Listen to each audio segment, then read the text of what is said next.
The backdrop of the Green Mountains welcomes us to Smuggler's Notch Resort and playoff season. Additional points are on the line as all mountain trails lead to the Tour Championship. Today, we start the Disc Golf Pro Tour playoffs presented by Barbasol.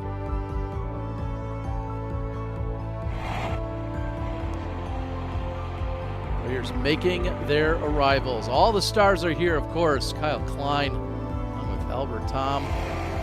The Bazooka is in the house. Anthony Barella, front row seat to the action. So cool, he's got to wear shades, of course. Simon Lizotte, Kevin Rathbun, Paul Macbeth, Calvin Heimberg.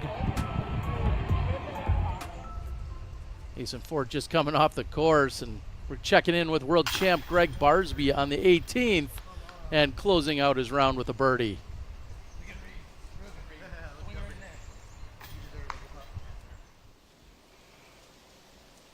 Over on 8, we've got Ezra Robinson.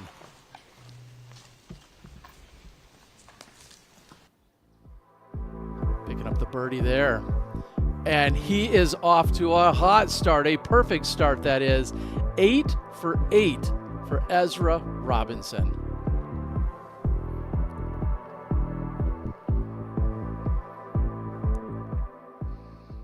Welcome in, everyone. Terry Miller joined alongside major champion Nate Sexton and 3-time world champ Nate Doss. We're here. We're in Jeffersonville. We're at Smuggler's Notch. Gannon Buhr is trying to close out a pretty big season. Others are chasing him, of course, but it's the playoffs. Anything can happen. And we've got to talk about what Gannon and what else we've seen this season. He's been incredible. I mean, a lot like he was last year. I think the major difference for me, speaking of chasing down the playoffs, Gannon was chasing something too, and it was becoming world champion, and it was becoming the #1 rated player of all time. Check and check. Yeah. So he now, I feel like, is comfortable in his own skin as the unquestioned #1. He's having a dominant season, opportunity to do something really special. Yeah, I mean, right, last year the best putter. This year he's added on the best driver as well. And, you know, really you think about it, like you said, he's got the world championship. He's the #1 rated, ranked, all that stuff. But really it's now what he's trying to do this season. He's trying to surpass himself from last year. Last year it was a completely dominant season, one of the best we've ever seen, and he's trying to outdo himself this year. These next 4 events from here through the Tour Championship for Gannon Buhr are going to be critical if he wants to surpass last season. This -16 round last year, one of the best we saw all season in 2024. He was just not capable of missing a shot that day. Yeah.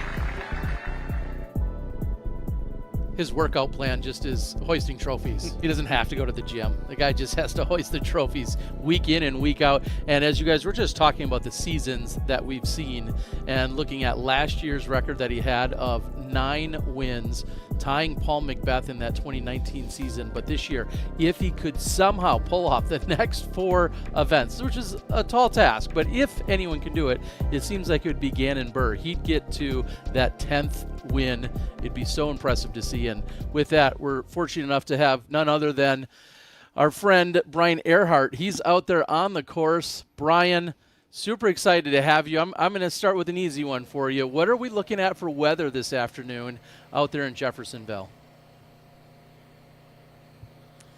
Well, it's a beautiful day, Terry.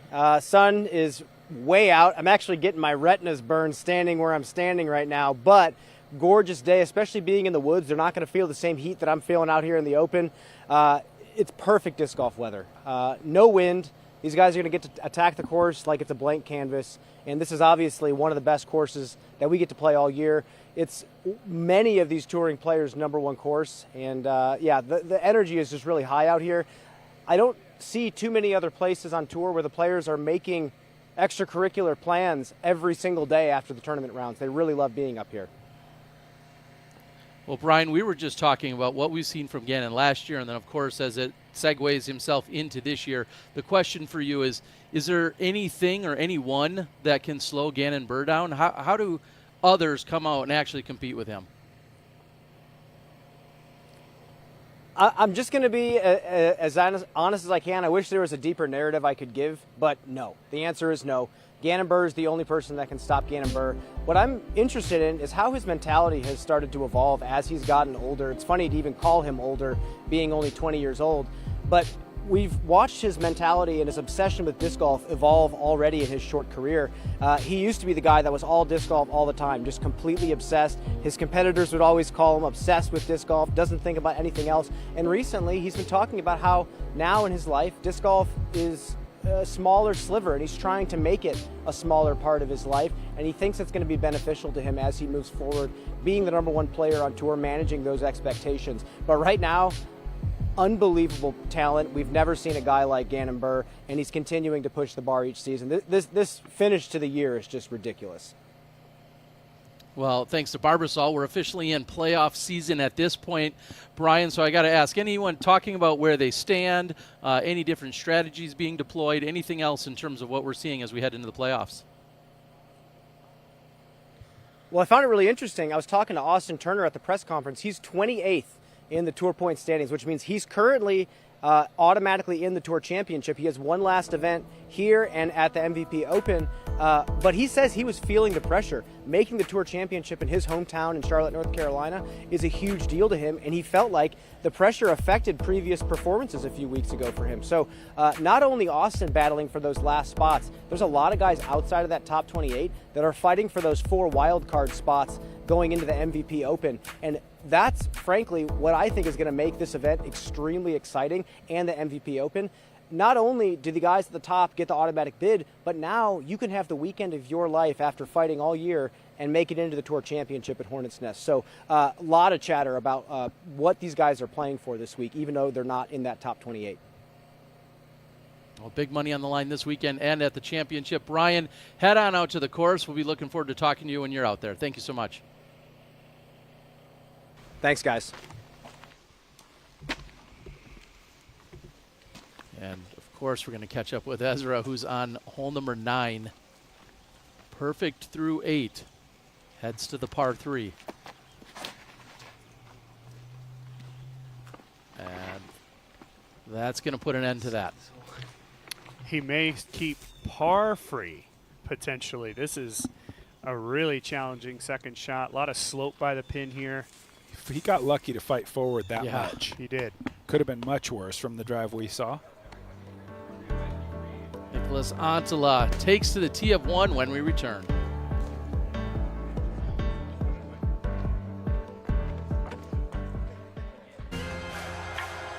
Legends built it.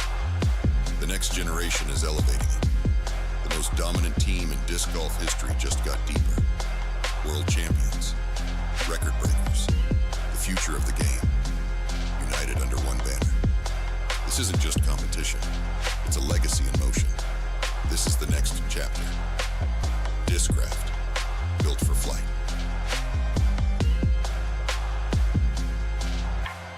You're looking at a work of art. No, it's not the Mona Lisa. But this beautiful can costs a lot less and looks magnificent in your bathroom. And Mona Lisa can't give you a smooth, close shave. Barbasol. It's a can of can-do. Feeling great starts with a great shave, and a great shave starts with Barbasol. The American original, Barbasol delivers a great shave for half the price of gels. Better yet, Barbasol has a formula for everyone. Why pay more for a great shave? Barbasol. And Discraft's biggest release of the season. Check out the GMC commemorative Crystal Sparkle Zone SS. It's a special release, and it's a performance-ready workhorse available now exclusively at the DGPT Pro Shop.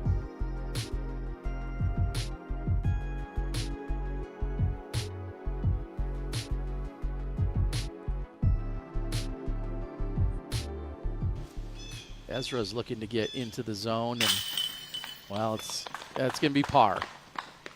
I consider that a birdie after that tee shot. I think Sexton said it perfect. He got a little bit lucky that he had such an open shot. And out on the course, we've got Aiden Trombley. He's got a zone SS of his own, and I think he's going to be tossing that for us in just a moment. Let's throw it on down to tee 1.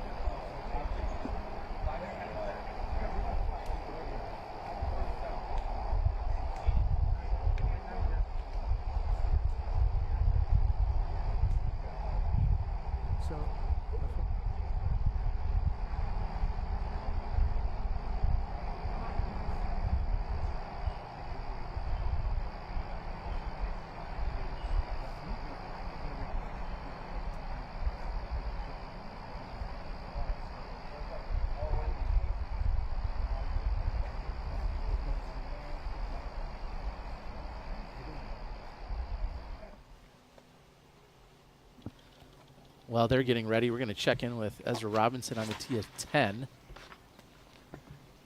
Just a little heavy on the turn. Does kind of get the fade back, though. Going to have a bonus putt look at it. See if he can get the bounce back after that terrible par he took. After a very small delay, I'm happy to welcome you back to the opening round of the 11th annual Green Mountain Championship, hosted by our friends here at Smuggler's Notch Resort. This is the first of the 2 playoff events that finish off the season before the finals in October. We'll shout out to our sponsors Discraft and Barbasol, without whom we would not all be standing here. Today is the first of 2 consecutive rounds on our Brewster Ridge course in perfect conditions. But before we get to all that, we're going to, at this time, introduce our Director of Disc Golf Operations here at Smugs, Mr. Aidan Trombley, who's going to...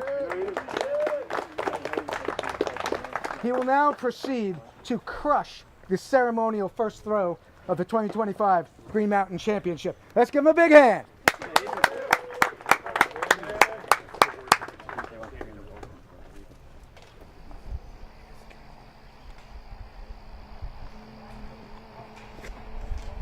There we go. Woo, skip. Man.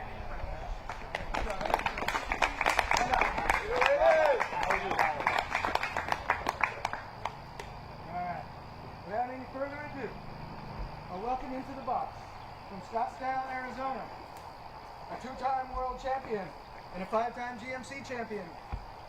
Running a little late right now, but we're giving him his due. It's Ricky Wysocki. 30-second wait until we go to the next play. Yeah, I mean, we can work out some.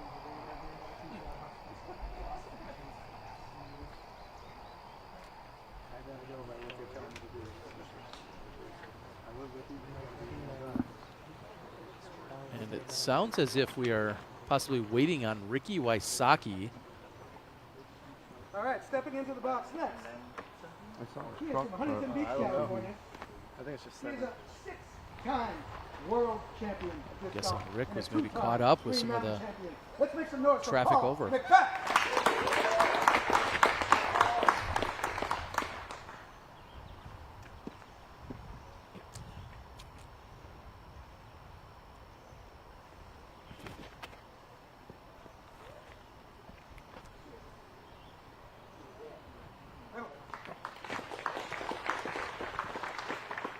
Next to tee from Norton Shores, Michigan. Let's welcome Kyle Klein.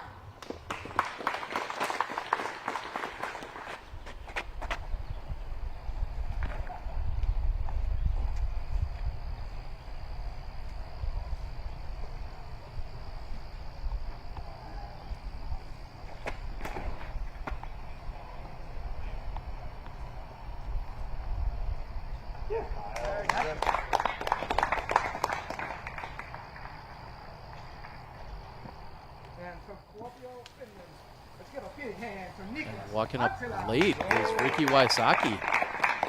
We'll have to see if it was him just losing track of time or maybe it was a cart spectator, just trying to get over to the course in the right spot. But yeah, Ricky Wysocki, I think, is going to take par +4 if he was supposed to be first on the tee.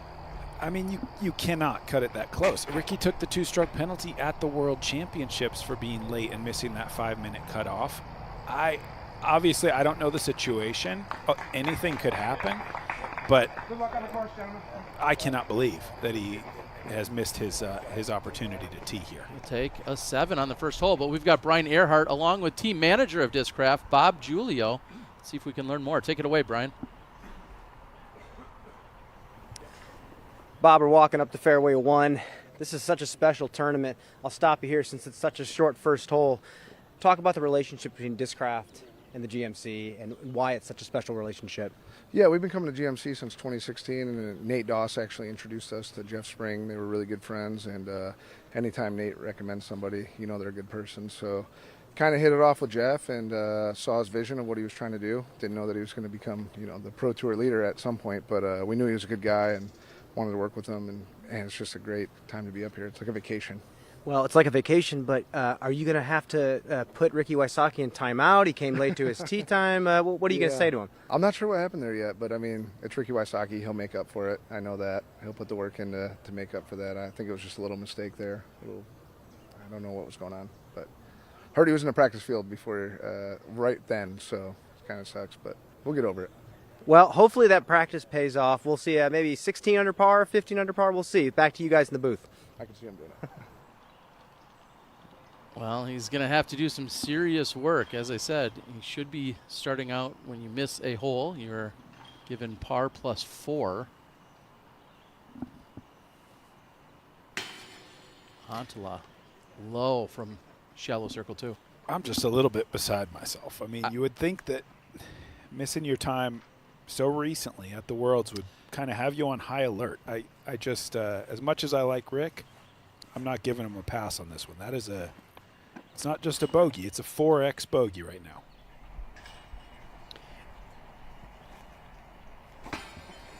Same spot. Macbeth is short, just like we saw from Antala. I will add on to the fact that this tournament is an absolute sprint. And those strokes, those potentially 4 or 5 if he would have birdied. I mean, if he loses this tournament by 3 or 4, you know, if he somehow plays his way back into it, yeah, you don't get a pass when you do miss your time, considering that everybody else was there on time. It's unfortunate for Ricky. We'll see what happens. McMahon on 18, trying to become a co-leader at 9 under. Instead, he'll stay at 8.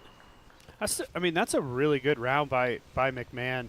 You know, good to see his name at the top of the list. Ezra now a co-leader. He's 8 of 9 and on fire.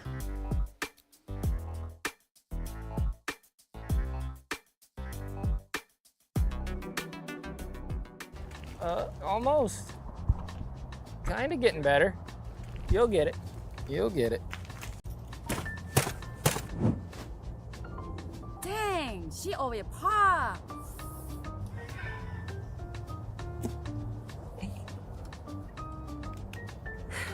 Why does he get the special spot? Because. Easy, bazooka. This isn't just a bag, it's the MVPX1. I designed it with Discraft and Grippy Q to be the most advanced disc golf backpack ever made. It's packed with the features I need and built to perform at the highest level. And now it's here in a bold new purple colorway. The MVPX1, the future of disc golf on your back.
With our daily fantasy position at the Green Mountain Championship after round number 1.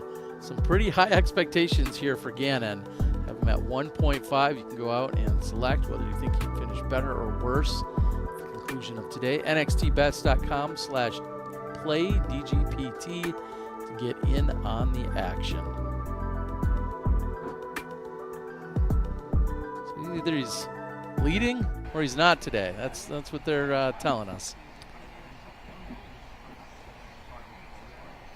I don't know, man, with the round that Ezra Robinson might potentially put down. That could be an interesting play, because it could be hard to chase Ezra down.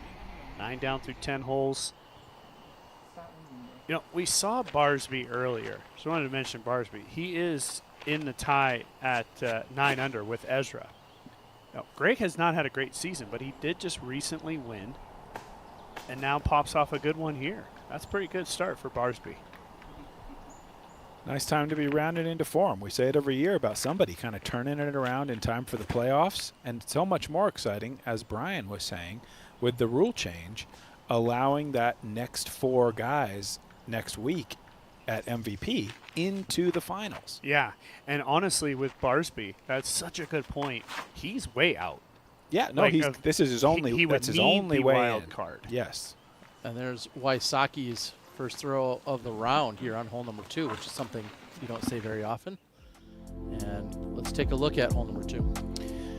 Yeah, hole number 2, par 4, 550 feet, just kind of going slightly uphill the whole way. You got this rock wall you can see on the right side. That's out of bounds the entire way up. So tree kicks here, extra dangerous. You're looking to just throw probably a backhand fairway, keep it flat, and just kind of push it up this chipped path right into the middle. From there, I think flex forehand is probably your best and safest bet to attack the green, staying away from that out of bounds. This is kind of getting into dream landing zone territory right here. Then you can see how that gap starts to open up for that Anheuser overstable forehand, where you're working away from the out of bounds early into this gap above that brown dirt in the sunlight, swinging back right late, maybe take 1 skip, and hopefully clean up your putt. It's very doable birdie, but it's not one you really make birdie from out of position. It's important to get that 350-foot straight drive out of the way into position. That's going to give you opportunity to work on that second shot. Yeah, I mean, you can see how it says 7th hardest. I think that makes really good sense. It's not, if you're not in position, birdie is out of play big time. This is kind of a little left of ideal, but still very doable for Paul. It's a little more dangerous. You don't want to be on the inside and take the big kick. He did not commit to this, and I think fortunate to hit a tree. That was tracking towards the out-of-bounds area. Hard to say if it would have cleared the wall, but he just did not commit to the Anheuser as much as he needed to there.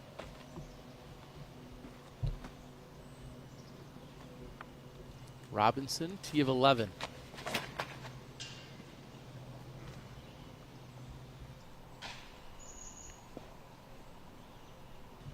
Could have been really special. Hits that branch. It's still in a great spot, but I was dreaming of bigger things when I saw that flying out of sight around the corner.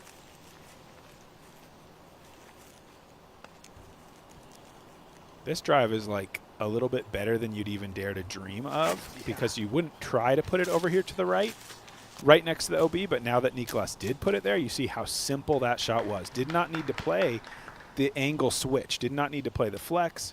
Easy shot, tap in, bullseye birdie for him. Rick's approach is overturned and comes up well short. Yeah, this is the perfect drive right here, I would say. Exactly. Make it easy on the flex. He doesn't even need to go driver. And we're going to take a look at our Hold My Bag fantasy disc golf picks. Evan Heimberg, Paul Macbeth, Chris Dickerson, Alden Harris, and Bradley Williams all on my side. All showed up to their tee on time. Elephant in the room. My tier 1 guy's 4 over. And he's only, well, he hasn't played a hole yet. But, yeah, either way, this is going to be fun, Terry. Just sort of watch it. Sexton, you get to play monkey in the middle, and you just get to pick who you're looking at, maybe Kyle Klein. Yeah, I mean, one guy I might have thought about is Gannon Burr. Burr. I mean, I noticed you okay. guys, I don't know what tier he was in, but it looks like neither one of you guys tempted to have Burr on the squad. Tier 0, I think. Yeah, but we'll see how that develops. Definitely you're in the hole early, Doss. Yeah, true that. I had to go with my man Alden Harris. If you guys remember, opened last year's event with an 11 under on the course during the opening round here. Beyond all the fun we're having with the picks, just to comment and continuing on Ricky. Nice. And what a huge putt here from Paul. It's so disappointing for Ricky, honestly, man. just to miss that tee time. But Paul, he's in it to win it with the big birdie putt on 2.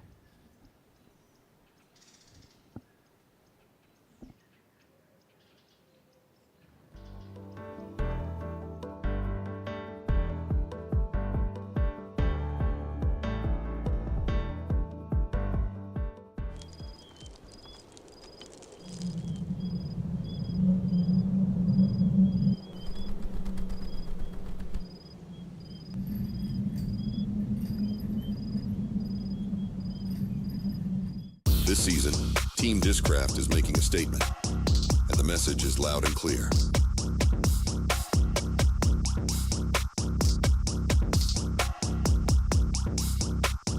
Discraft, built for flight.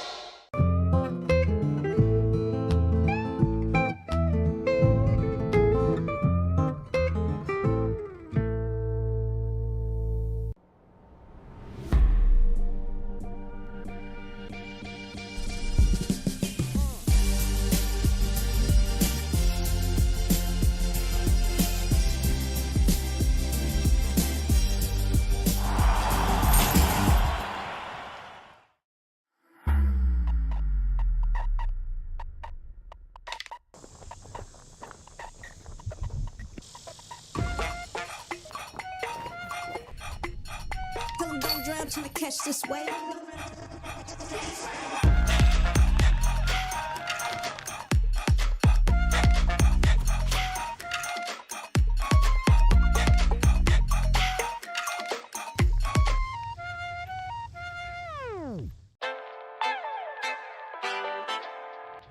What's going on, guys? Hold My Bag just launched the greatest disc golf fantasy game in the universe. Hold My Bag just dropped the best fantasy disc golf game the planet has ever seen. I want to tell you guys about the newest disc golf fantasy game on the market. One of my favorite parts is the Hold My Bag. This is something that we started doing, and it's actually a lot of fun.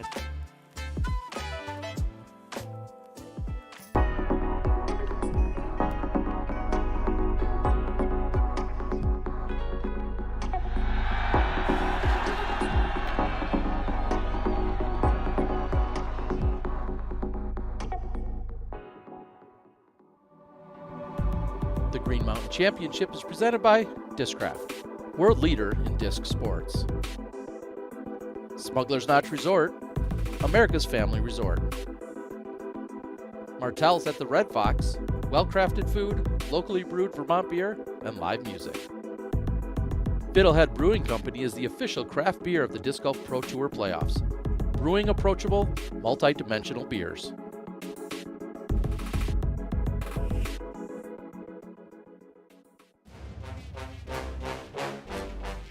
He's done it, Bones. The legacy of the Robinson brothers grows today. Adam Ham is a 4-time Elite Series champion. Mr. Niklas Antela. Feeling like a bad boy right now. He's got a couple of cowboy hats and a Gibson guitar. Gannonberg, he's your champion. 3 straight years with a major title win. Man, oh man. Story of the Cascade Challenge, this man right here. Anthony Barella! Shanks for Anthony and for Gannon. Okay, AB, call it 20 feet. No. What a nightmare final hole. Back-to-back Elite Series wins. Here you go. Oh, whoa, yes. Calvin, it's on you. You can get the monkey off the back with the biggest putt of your life. Bang. For the win, Calvin Heimberg. On the stripe. Oh, yes. It's the beginning of an era of world titles for this young man. It's only 2025, but perhaps the man of the decade, Gannonberg. Wow. What a shot! What a shot! The GOAT is back on top.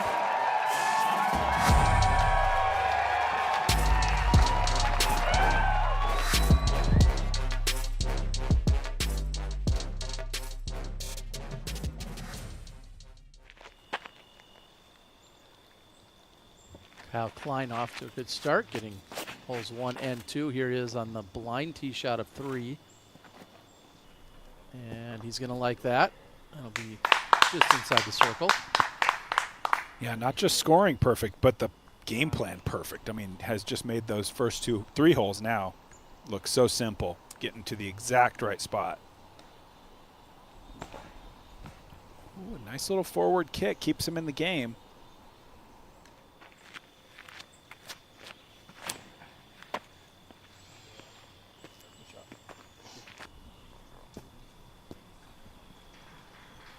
Traditionally plays as the easiest hole here at Brewster. Hole number 3, a musket birdie.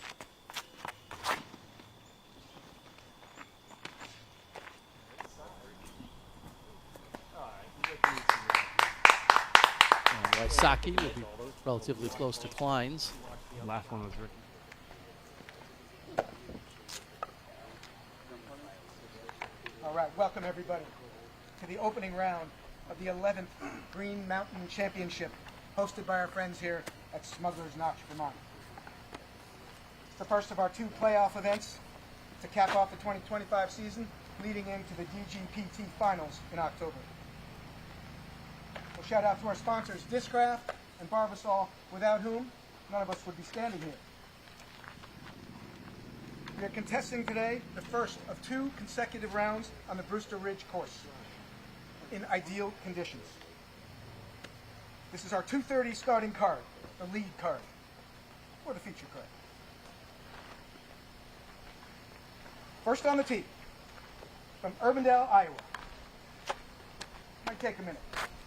He is our current world champion, the current Green Mountain champion, and the reigning Disc Golf Pro Tour points and tour champion.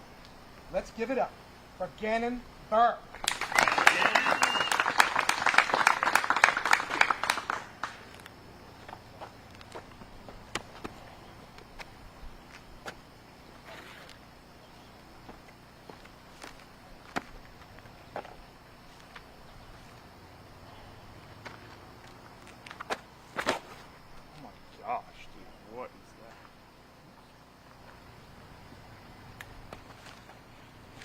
Next in the box, it's coming to us from Safety Harbor, Florida.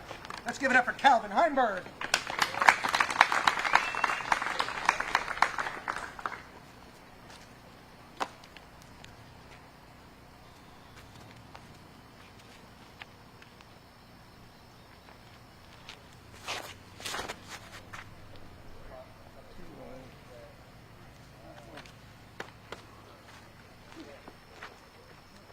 Stepping up next, coming to us from Mesa, Arizona. How about a hand for Anthony Barella?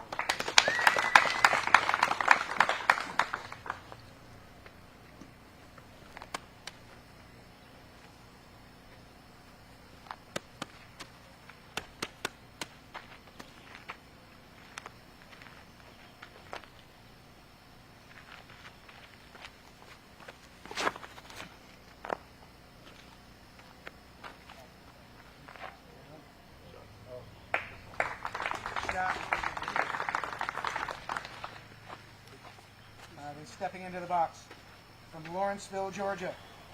He is a 2-time world champion, one of which secured right here at the friendly confines. Let's give it up for Isaac Robinson.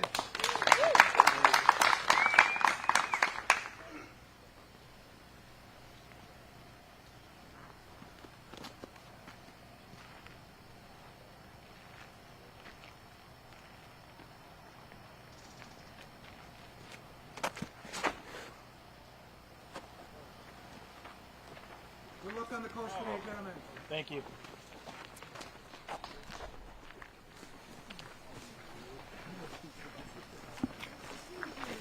Misfire by Burr is the big takeaway there.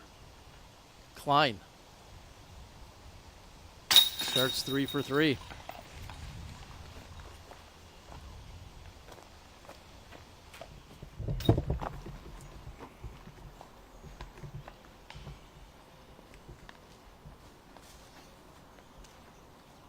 Ezra to become solo leader and double digits. Ezra Robinson 10 under par through 11 holes. It's time to start talking about the course record, guys. Yeah, I absolutely agree. He's been absolutely locked in and just 1 par. He's setting a pace. So I was talking about with that Burr. bet after round 1. Paul Ulibarri 7 under. Yeah, that's pretty good too. Look, I like this whole wild card thing that we're going to have coming up next week because that could end up being really fun. Yeah. Right? Something to play for. Potentially some guys getting in that has no shot, play right at the right time, you know? That could be pretty sweet. I would go as far as to say there's absolutely no way it isn't thrilling. Like, was that just the greatest kick ever? It's up there. That was going 2 straight without any hyzer to it at all. Hits off the tree, just barely kisses it and kicks it straight toward the pin. Great effort. But yeah, those 4 guys, it doesn't matter who they're going to be. Exactly. It's going to be guys that weren't going to make it otherwise. Exactly. So whoever's going to have a great weekend, it's going to be awesome. And watching that competition come down to the wire as well. Yeah. That's going to be tough to get out of there. That's pretty far right. A lot of little tree trunks over in that area.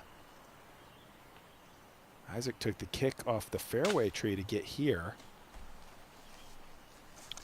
Yesterday in the match play, Isaac played pretty well, closing out Simon Lizotte on the 14th hole pretty early for a match play. And, you got to easily look at Isaac in this tournament, of course. But I was thinking about Calvin yesterday. Calvin just all over the place. I mean, he could not hit the center of a fairway. Said in his post-round interview that he really need to clean that up. So we'll be keeping a close eye on Calvin as well. Barella played really well in his match yesterday.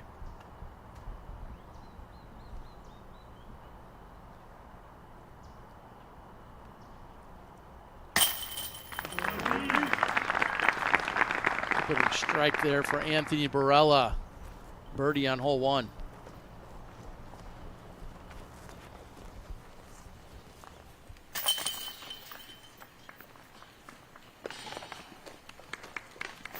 And the rest of the card will tap in for par.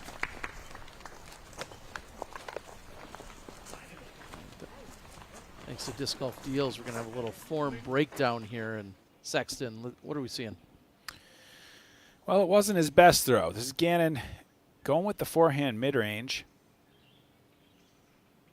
Nothing too strange about his forehand form at all. Just getting the extension back, coming through with a little bit of Anheuser angle. I like what I see here. As usually it's not your form that causes a shank, but just maybe did not come over the top of that as much as he intended to. A little bit surprised by the stability of the disc. But I'm not going to call out anything about his motion there. I think it looks fine, just getting some extension, pulling through. Well, Brian was able to talk to him a little bit about it as well. Brian, what did you hear from Gannon Burr? Yeah, to Gannon at length about his forehand yesterday, pretty much about this exact same mistake. So Sexton hit the nail on the head. He needed to get over on it a little bit more. But yesterday, Gannon walks up to me out of the blue and says, "Brian, tomorrow, if any of my forehands come out with any chop, it's going to be a shank." And he tried to throw the same disc he threw last year on some chop, and he said the mistake is last second he kind of flattens everything out, pops the nose up, and it slips out. And that's exactly what he did with this shot. He said, "Tomorrow I'm throwing a backhand." Big thanks to our friends at Disc Golf Deals USA with pictured of every disc and along with scaled disc weights and same-day shipping and rewards. Find them at Disc Golf Deals. Your game, our passion. That made a lot of noise for how far it got up there. Hitting a tree quite early, but made its way all the way out into the open. I've long jokingly called the forehand roller the hardest working shot in disc golf. Because you can hit a couple things, and if that spin rate's good, she keeps on trucking. And I think Kyle, the benefactor of that right there. Oh, just barely.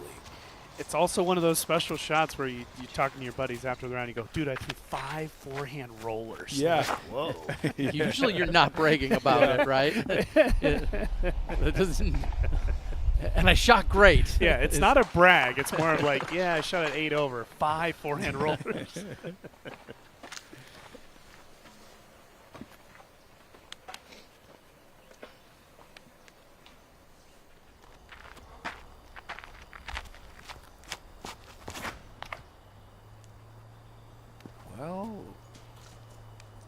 Ooh, that's a pretty good kick, but it's shank in my eyes for Gannon Bird to start.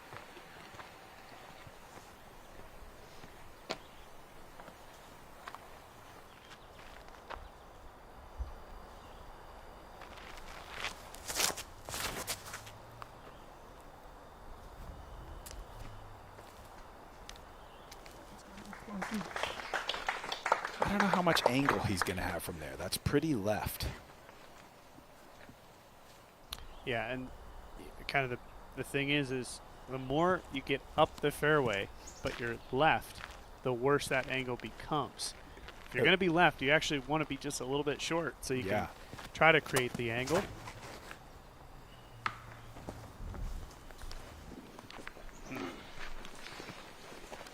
A good kick, considering how bad the shot was. That was a great kick into the center of the fairway. Par still very savable. Yeah, I think he has to be a little bit careful of not trying to get too aggressive, because that fence line rock wall can come into play if you try to get too much on it from that far back. Ezra Robinson on the tee of 13. This is a significantly more challenging backhand on 13 versus having the forehand that's going to be bending right. Good kick. Going to be a good distance up into the tunnel, but that makes all the difference. Not being in the woods, he's going to have his shot of choice.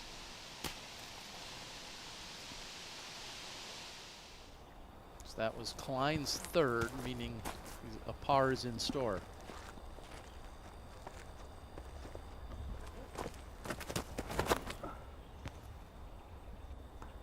Yep. That's exactly what you call, Doss. You go aggressive from there, you bring that into play. He certainly is capable of making that shot, but bringing speed into that tight gap takes the kick over the wall, looking like a bogey.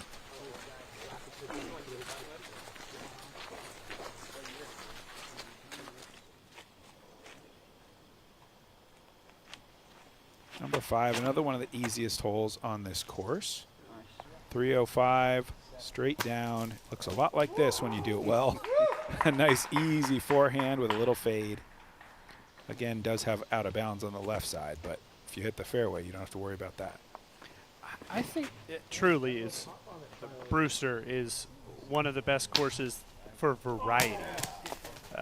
Having to throw forehands, backhands, all different kinds of angles. I absolutely love it for that, you know, and I think a lot of people say, well, they're shooting, you know, pretty far under par, but they're throwing a fantastic variety of shots. I don't know if I'm just a little old school, which by this point surely I am, but it just doesn't take away from my enjoyment of a tournament if guys are getting a bunch of birdies. It doesn't matter to me if the winner's 40 under or if the winner's 20. As long as it's a good battle, I'm locked in. I've never really understood that, to be honest, with people hating the course because it does give up a lot of birdies. Wow, tough stance. You can see the big rock just behind his foot, having to actually not run up at all. I don't think he needs to run up. He's got the distance with the standstill here. Yep, basket just dead straight. Needs this to keep turning, and it does. Oh, rooted. Still going to have a long putt, but that could have been Yeah, that looked like it was going to slide underneath the pin, basically, and instead takes that nasty kick to the left. Barella, stand still forehand. He, too, is right by one of the short tees, just like we saw from Ezra a moment ago. And that's perfect. If you're Anthony Barella, I think a little one eyebrow raise looking around at your group mates going, really, guys? This is what you're bringing to the table today? I'll go ahead and take my 2 birdies. He has looked far and away the best player in this short 2-hole sample. Here you can see this tough angle. Calvin's still got a workable angle, but you can see if he pushes another 3 or 4 feet forward, it really starts to close down.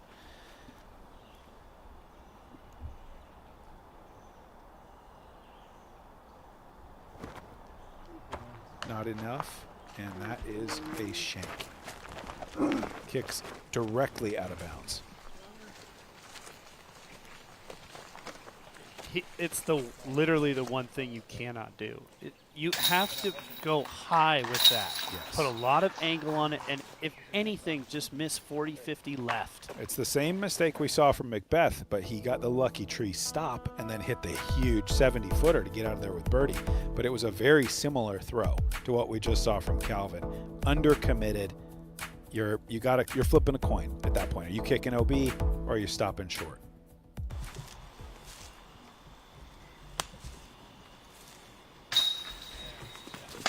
Oh, mama. That ain't going to stop him. What a putt after the misfortune off the root. That is awesome. I will say, I mean, I think Brewster, as well as what we're going to see next week, you know, out at Maple Hill, the ground play is a part of the game. I wouldn't actually even – it's unlucky, it's misfortune, but it is a part of the game at those courses. And it can be taken out of play by the perfect shot. Yep. So, you know, counting on skips in the middle of the woods has always been a bit of a risky proposition. Yeah, so if you're able to float them to the spot, you're probably going to do better than somebody who's counting on a lot of ground play to get them home. Yep.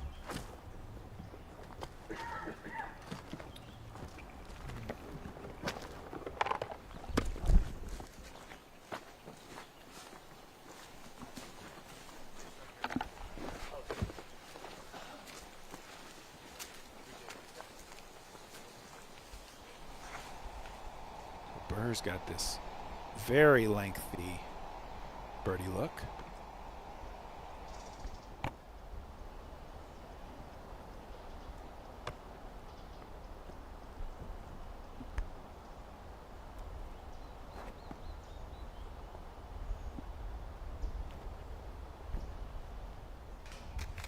Just touches the cage. Great effort.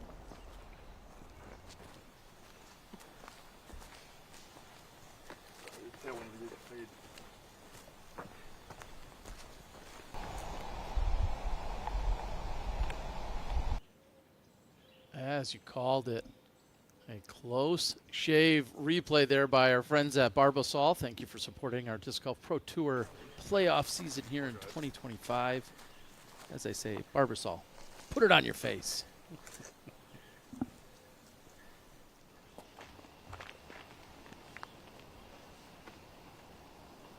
When they finally change their marketing campaign to, you know, what I've suggested, then I feel like I've arrived as a commentator. I think you would be a good person for a commercial. Big Barbasol beard. Great shot from Klein there. Down and around the corner on hole 6. Easy cleanup for Burr.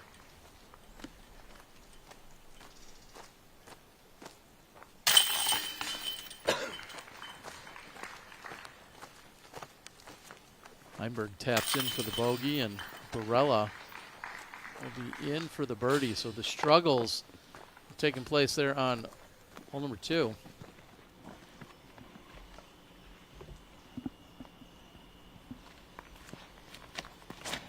Slightly changed hole 14.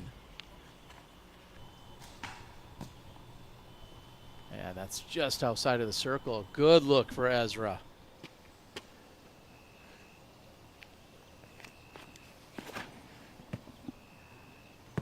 All the way around. 2 straight. Still pin high, but it'll be 2 straight for Macbeth. We'll see if he can convert from somewhere around circle's edge.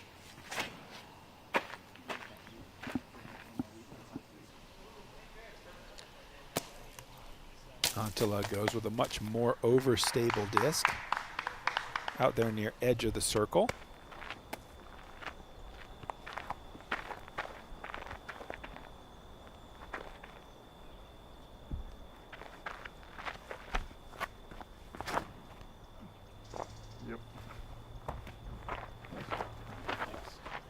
I think the position that Anthony finds himself in is usually an interesting one. I think it gives you kind of a little gas when you're like, these guys are really going to spot me these strokes right now. It gives you a little extra incentive to like put the pressure down. Just start turning the screws already and go, hey, guys, are you going to get going or what? I'm going to keep birdieing, but I'm going to try to put as much pressure as you guys on you as I can. Make you think about how bad you're playing and how good I'm playing. Yeah, if you can get those guys to use some of their stress tokens early, you're doing good work, and that's another poor tee shot there from Gannon. Yeah, Gannon's going into the token bag. I think he's got to be feeling it right now. That's 3 errant tee shots. It's along with the way Gannon played last year at the first round. He shot at 8 down, which at the time was, for that specific round, not very good. That's a very good kick for Calvin. That has to weigh a little bit on Gannon, just the way he started last year's tournament.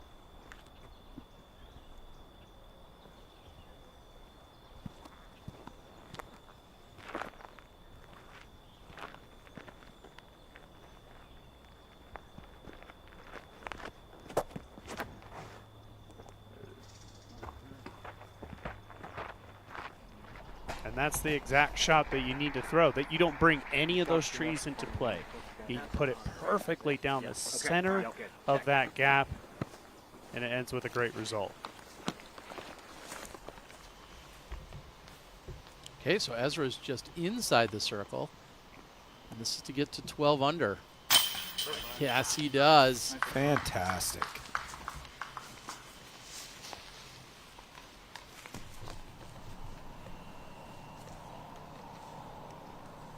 Hamas up ahead on 15, has this look for birdie.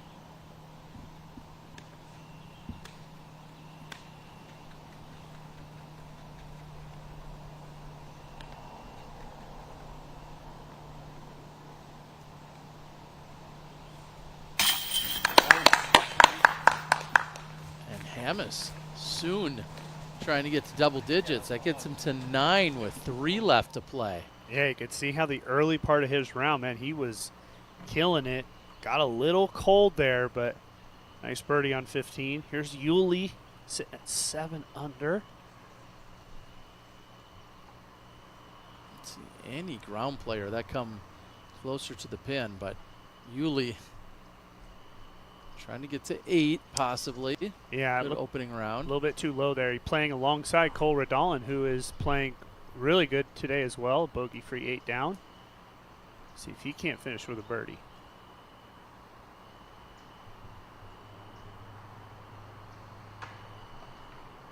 Oh, trying to go the left side route. Caught up early.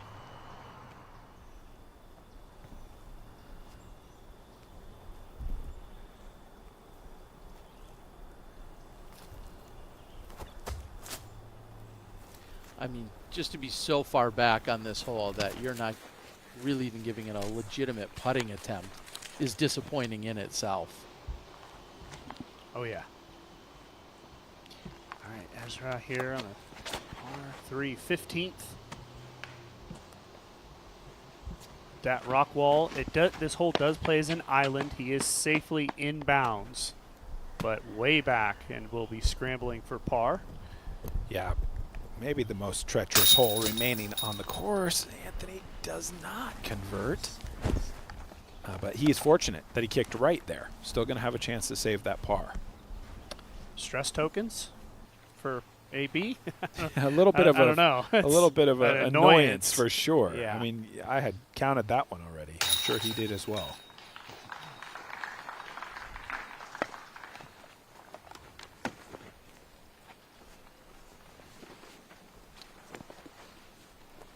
Being that we only have 4 round tournaments left, from here to the finish, I think you've got to get used to that. And they have played a few 4-round tournaments recently, but it's just a different vibe, But at this tournament specifically, you have to get off to a good start here at Brewster and keep that train rolling. That's Saki. Warmed up and dialed in. And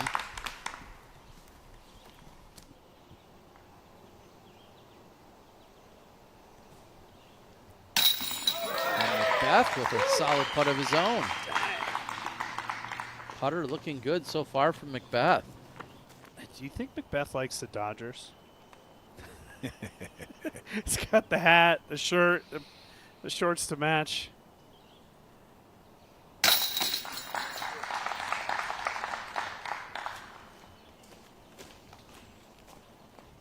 Klein's definitely looked pretty good so far.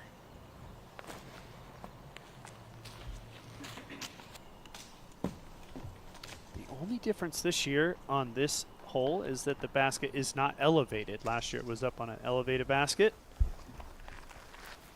Ezra's going to have to make a putt for par. Ooh, nice skip. Could have easily seen that, just kind of grabbing on that little turnover, cut rolling left. Took a nice forward power skip. Yeah, it's the matter of, did you hit lush grass or did you hit sort of a bare patch? And that looked like a bare patch to me. Makes that second shot a little more manageable. That is fantastic position.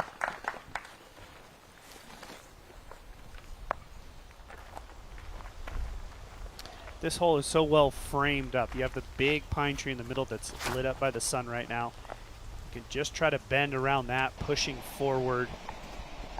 It's just a perfect shot.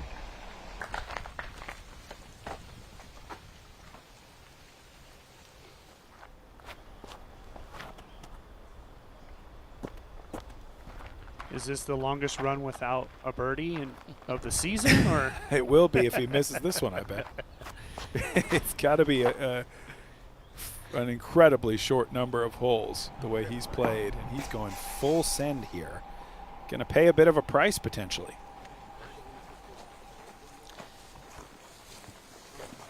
And we saw the kind of short miss from AB on the previous hole. Brian, you have some insight as to what might have happened there? Well, yeah, we're standing on the tee pad, and he's like looking at the stamp of the putter, and he's like waving it back and forth. And I'm like, what are you looking at? And he says, on the last putt, he was drawing the disc down, and the sun hit the stamp in a weird way, and it like reflected back into his eyes. And I would think it was kind of a funny excuse, but I've had that happen to me as well, and it's such a weird, once in a blue moon thing to happen. We might see him wipe that stamp off if he wants to keep using those putters. Look, as a guy whose routine is admittedly annoyingly based around twirling the disc around, it's all matte stamps on the putters for me. I've made that mistake before, and I am always putting in a call to Innova, make sure they're matte, because I'm not looking for that flare off the disc when I'm trying to get centered. So I, as funny as it sounds, definitely have been there before. So maybe he's going to have to go that route too. Matte stamps only on the putters. Yeah, I mean, these are small little things, but it could mean a big difference in the long run.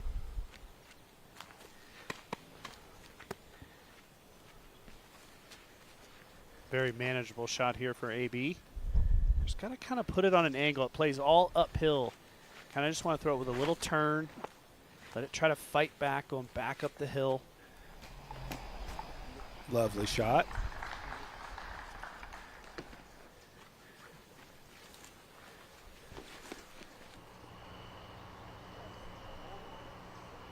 This is Redolin to save the par. We saw his tee shot off the mark and approach to there, so he will walk away with a par. Bogey free 8 under.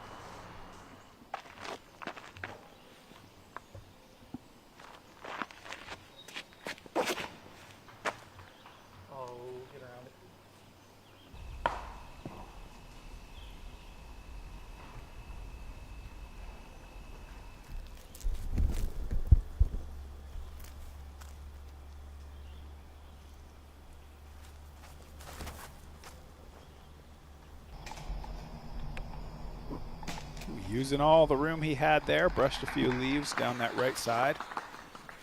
It's well thrown from Calvin. That's what we like to call a tight line. He had to sort of work a very inside-out hyzer.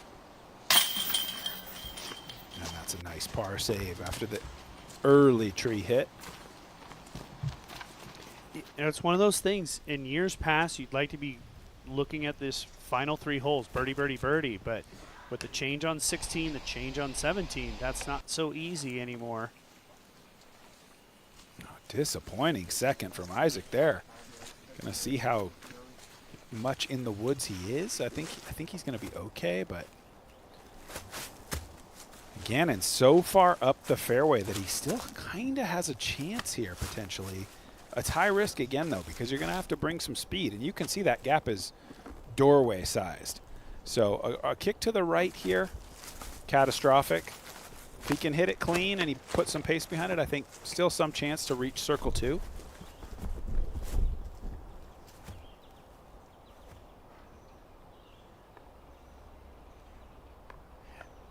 The one thing is he has the height here, right? Yeah. So he can try to get it high in this gap, which can help it go a little bit more to the right as he goes up the hill.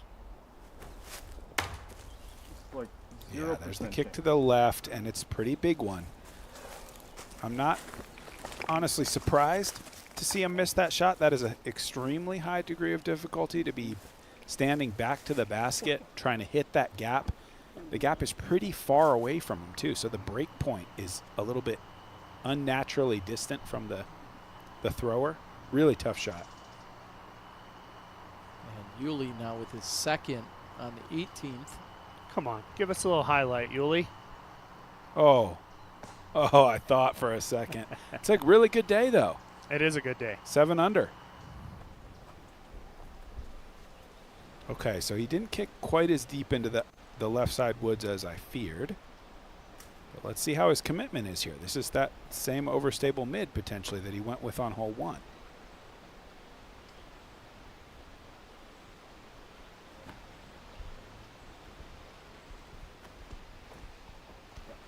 Decent. Yeah, and if so, that will be his 4th par of the round.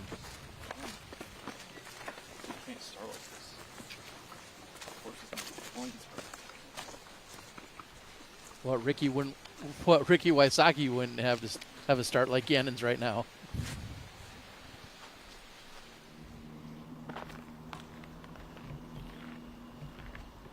The downhill 16th breaks hard to the right.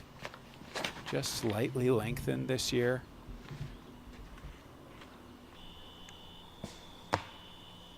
Just needed a little more break.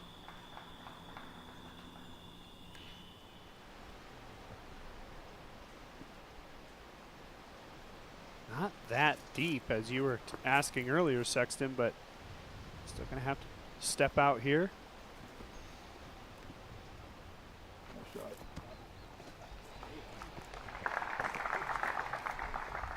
Pro save. Such an interesting way to place your feet. Like that's an Isaac only kind of true. way to set up and come over the top like that from the other side of the body. Very unique way of playing the game. I agree. Yeah, you don't see it that often, but boy, look at his brother.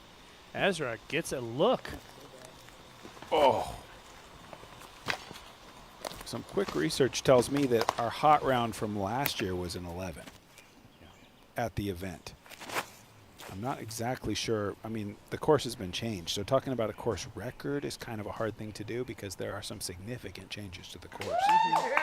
So whatever he lays down at this point, likely to stand as the record.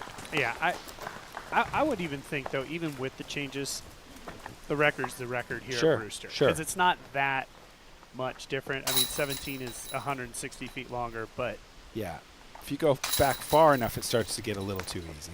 They've changed it just a little almost every year. So at a certain point, it starts to become a little bit unrecognizable. But yeah.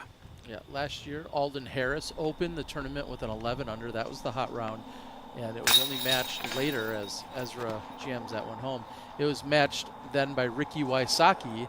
He shot an 11 under when they played the course for the second time. So last year's hottest round at this course by Alden and Wysocki were 11 under.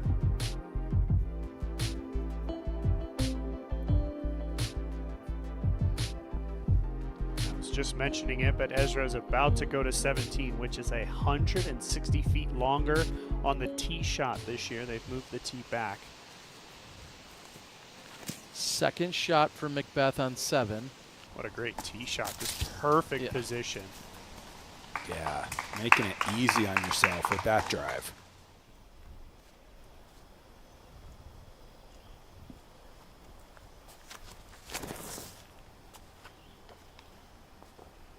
Oh, that's looking good.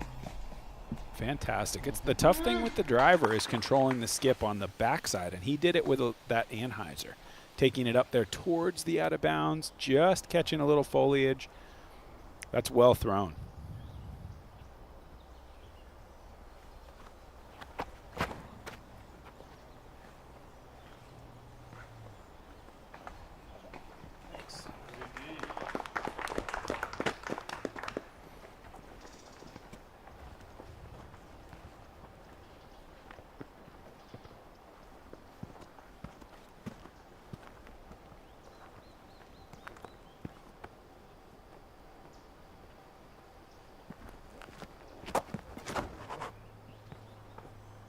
Does this beat the corner? I'm going to say no, but it also doesn't hit anything. So he's going to have an opportunity with the putt. And hearing from Brian that Gannon-Buhr is kind of in his own head about the chop forehand makes me think that this is a stressful tee shot for him. Sitting at even, stepping up to a chop forehand shape.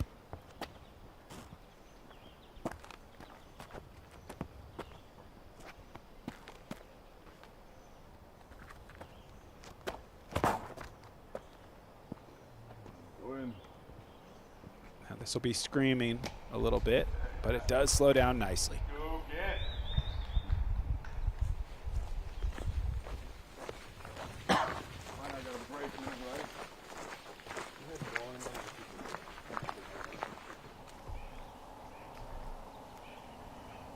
Wysocki with his second on the 7th.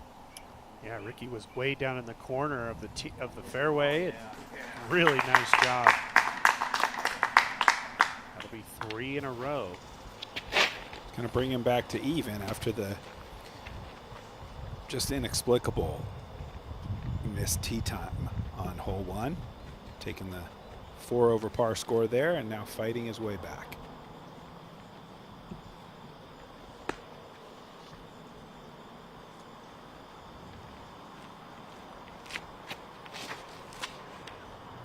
Ooh, disaster here. It was very quiet. Wow. If that got through, it's just unreal. A huge break. Yeah. That was the new tee pad of 17 that we were talking about. Kyle Klein continues to knock down the birdies. He is now 6 of 7. Great start from Kyle.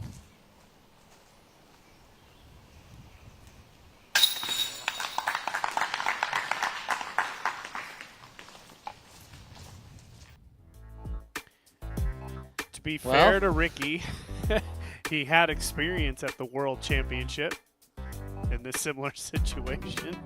It should not be something that we're talking about, but he's battling.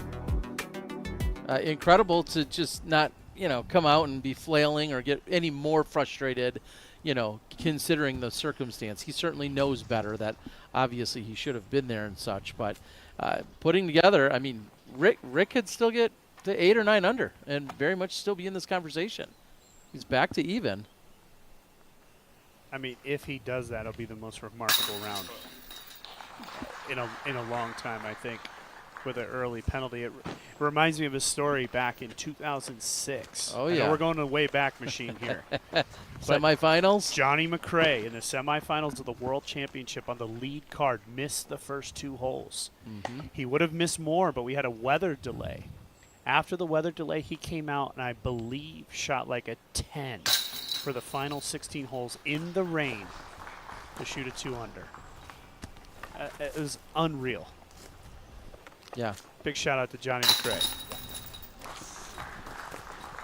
I remember watching that from the hotel room when it was raining. Of course, I didn't make the semifinals.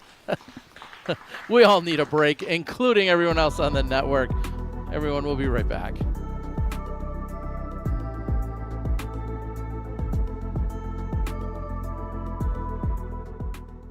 Let's send these boys back to the lobby.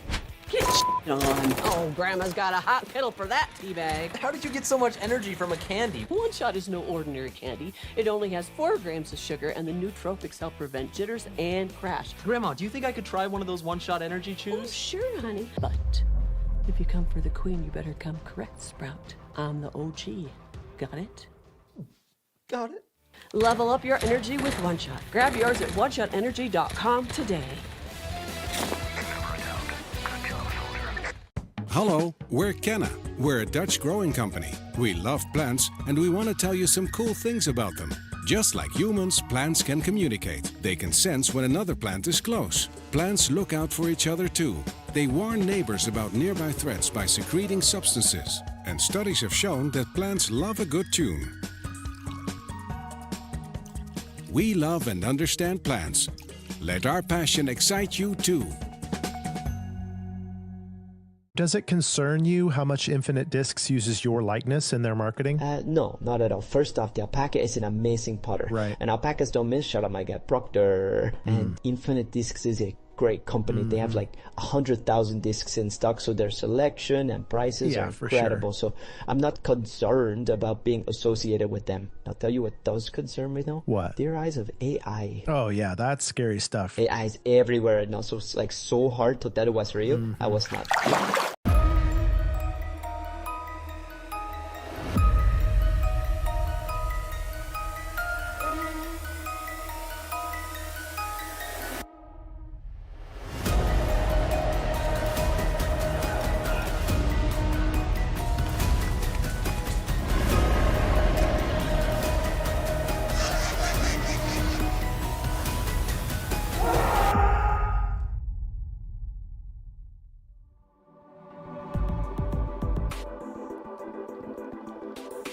Get your 2026 early bird tickets now to lock in the best prices for our full event VIP passes at US stops next season. And quantities are limited. We'll be going pretty fast, so scan the QR code or head over to Eventbrite and grab yours today. You can also head to dgpt.com/tickets.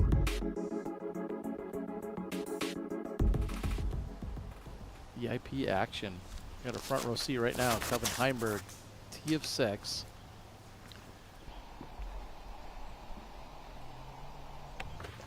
Complete misfire there from Calvin. Initially inside.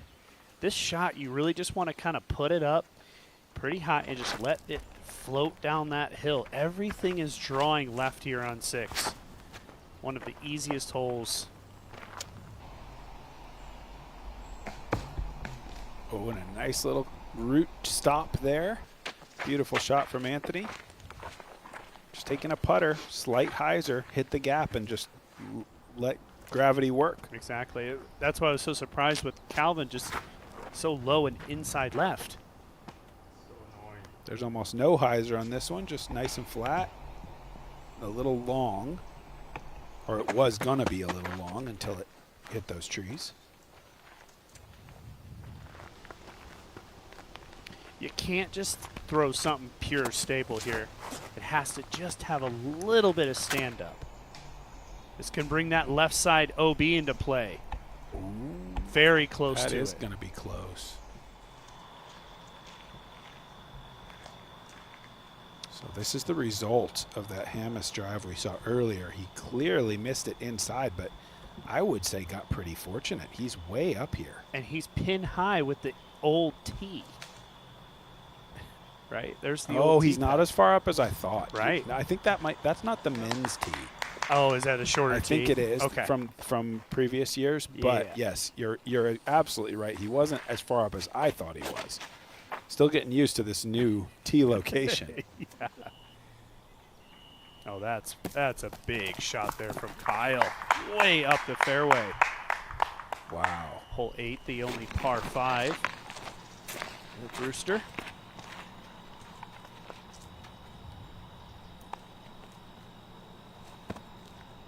This is one of those very stressful shots. You got to throw a lot of control. You can't let it go short left. You got to just try to throw it with a little turnover and just kind of let it bend straight towards the pin. especially when you're throwing your third.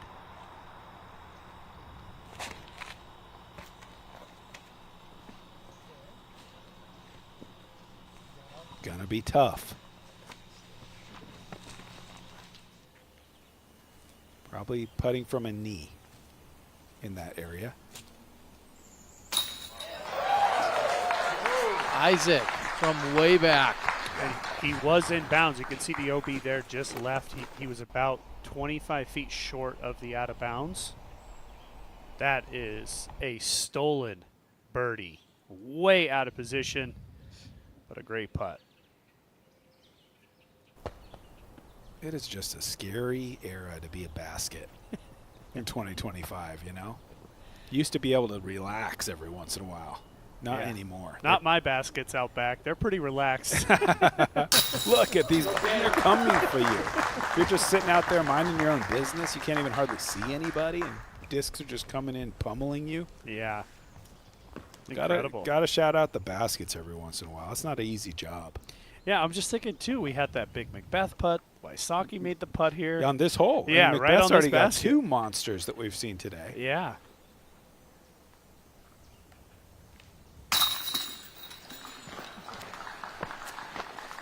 Barella, just that little 15-footer with the flash of the stamp costing him a perfect start. I mean, he's had the longest putt was that 15-footer. Yeah. Pretty much. Yeah. Everything has been parked.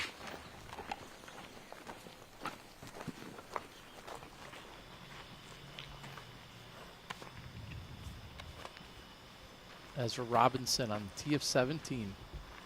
So it's back and significantly left. So it's more of like a swinging shot if you're going to reach the landing zone now.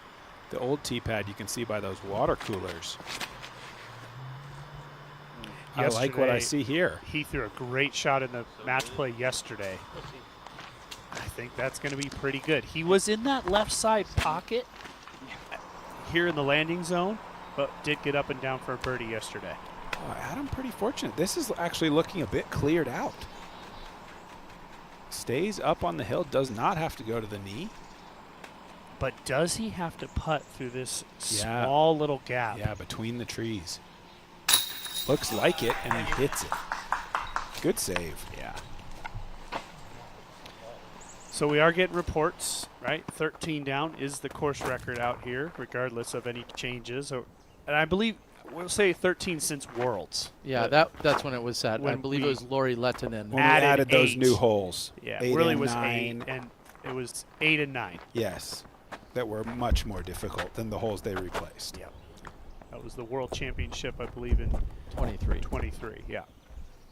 Yeah, Lori Lettinen, I believe, has that record. I feel like James Conrad might have been the guy to have it before that.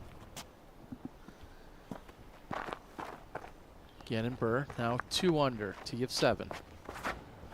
Back-to-back birdies on 5 and 6. That's a huge shank. And the right kick. So Gannon Burr is out of sorts. This isn't just a little blip. This is more shots than not so far today. Have been pretty disappointing. And just to clarify, he is still in your hold my bag picks then? I am not allowed to pick. Better than Ricky. I'm not, yeah. Not by much, but still doing better. I'm not a picking man. That's true. That is a good bounce and kick over to the right side. That will open up his options for the second shot. This is one of my favorite tee shots here at the course, hole 7. It's just a long drifting shot, but you have to be precise. You don't want to be inside.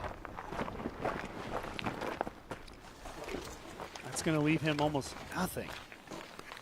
I feel the same way about Calvin's tee shot so far today. Him and Gannon both just kind of strangely off, undercommits, late releases.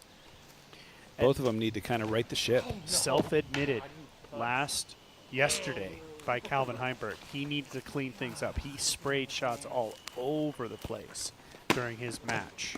Oh, and that's a big mistake from Kyle after the phenomenal drive. He just threw that away and maybe more by kind of hitting early tree and kicking left. It's going to take some doing to save the, well, maybe not to save the par, but to keep birdie in play.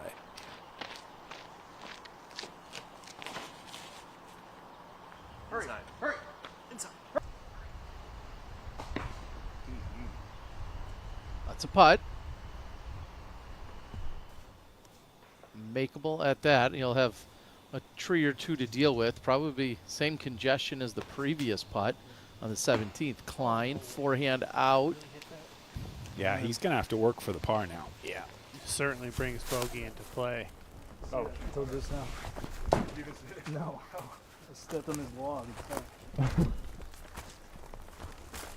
Brian, you got anything for us on these two guys over here on this right side?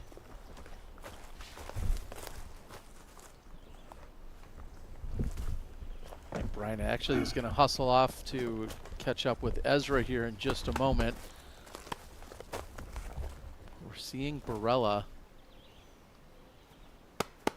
Well, I'll respond with, there's not much. It's not good. Yeah, it's not going to get, I mean, just getting back to the fairway, finding a good shot would be ideal. Anything better than that is magical. Yeah, this is like hit the first 2 gaps and figure out what happens next. And that's achieved. You know, you hit your line, you get some flight out of the disc, you're likely to be able to make par.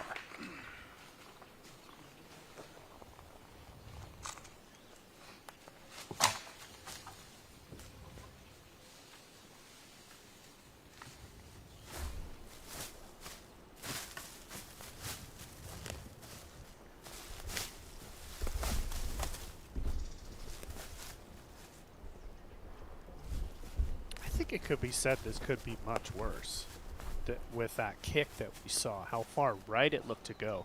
I think it went right and a little forward. He's only about 30 feet off of the fairway.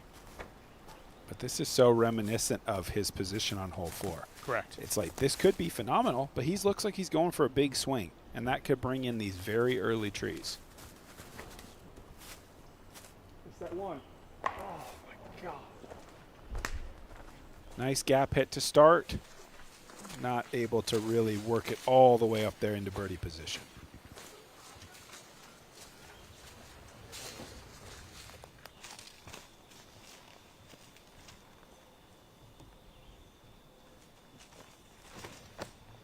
Klein's 4th. And par in play. What a shot by Klein. That's just a critical shot, I think, mentally, because your drive was so good. He had such a special shot. And then to kind of go shank, and then you're scratching your head walking out of there with a bogey. I think he'll be proud of that shot. Showed some guts and righted the ship there, got himself back to par, very likely from there.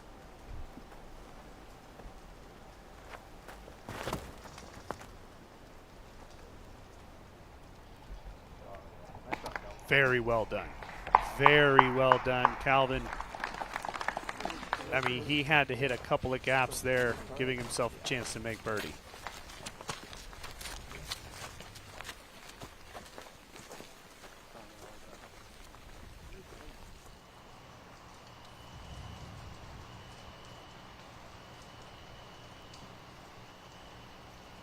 Hammis looking to get to double digits. Oh, and it slides out the right side, just pushes off.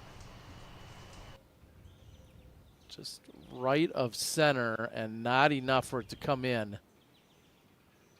And a little bit of a heartbreak there for Hammis. Good effort. It's still a solid day. He's going to have a 9 under bogey free.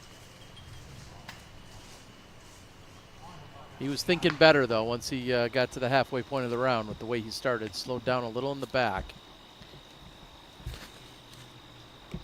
This is that left side pocket here that I was talking about earlier, and that's very nice. I think we're going to start to get used to seeing players in that area with that lengthened tee pad. It's such a big ask to get around the corner cleanly like you could in years past.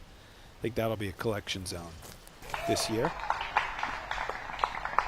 Yeah, in fact, that was a similar spot to where we saw Ezra yesterday.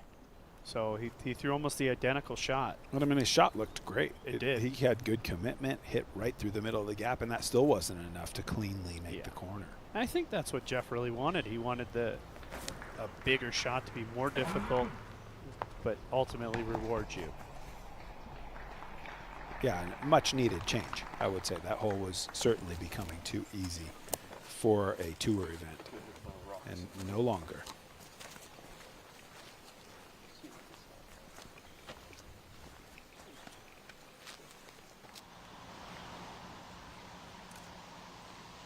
Robinson to get to 13 under with 1 left to play. Quickly, I'll read off a list of some course record holders that have been at the Brewster course. Nate Doss, Michael Joe, Paul Macbeth, James Conrad, Kevin Jones, Chris Dickerson again, and Laurie Lettinen, all shooting 13 unders. Wow. You forgot you were holding a course record over there, Doss? Well, Terry, life's not always that easy. Yeah, those were in the early years. I mean, I believe is this the 11th annual or 13th annual GMC, somewhere in there? I know they're double digits. And, yeah, the course has changed a lot since then, especially with hole 8 and 9. That's a big, big change. And if somehow Ezra can birdie here on 18, it would be a very special round, being the first person to ever get to 14 on any layout of this course. And on what is very likely the hardest layout we've seen. Does it skip? Yes. It does. Gonna have to earn it. 50? 60? Yeah, quite a distance. It was definitely inside. He came short of that bush that's in the middle of the fairway, which if you're short of that, you're going to be short of the pin.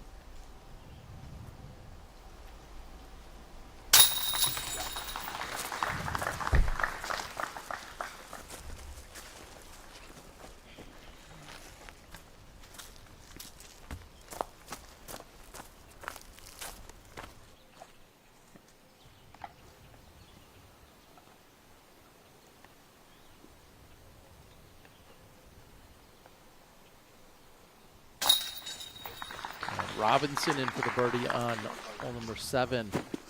Less than 25 feet to clean that one up. This second shot from Heimberg was something special. The drive was pretty bad, short and inside. And Calvin's just doing that Calvin thing where, you know, he doesn't get too high, he doesn't get too low. Kind of famously flat affect on the course, and you get the impression, man, Calvin doesn't have it. He's shanking every shot. And then you look down, you're like, well, I guess he does have 4 birdies, and he's -3 through 7.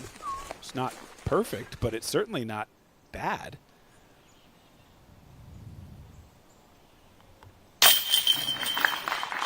Putter looks good for Macbeth still. It's 4 in a row for Macbeth. And he's 4 under for the round. Hole 8 providing plenty of challenges. It's the most difficult hole on the course. We'll watch them attack when we return.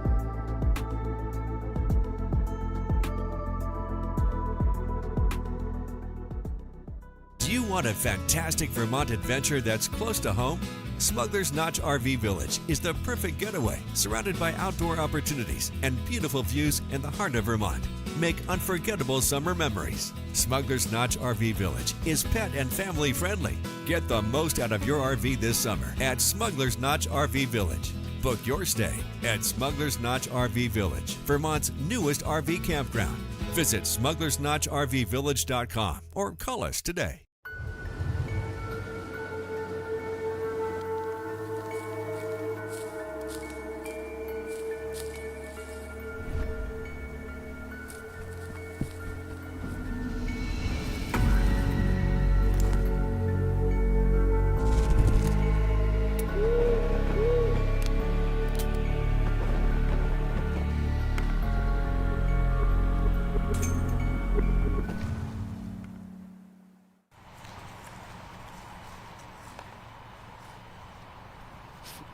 For the 14 under.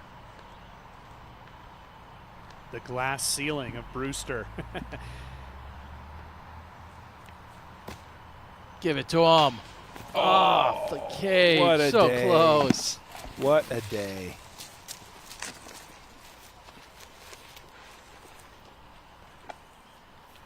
Solid effort. And over to his brother Isaac. Tee shot of hole 8.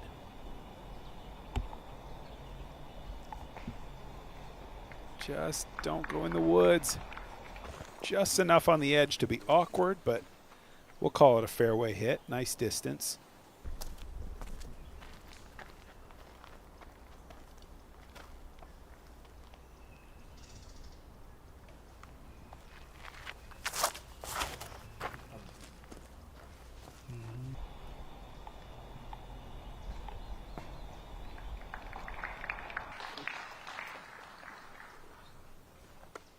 That looks to be about a perfect shot.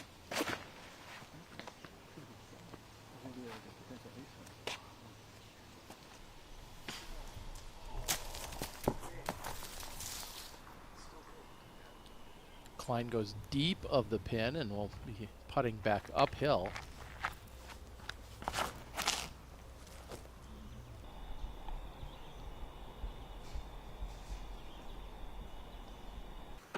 Tough angle there. It's interesting to see Barella go with more of a controlled shot there. This is a scary putt, slopes away behind. It's going to be gone. That angle, that's easily going to roll at least 20, 25, maybe more.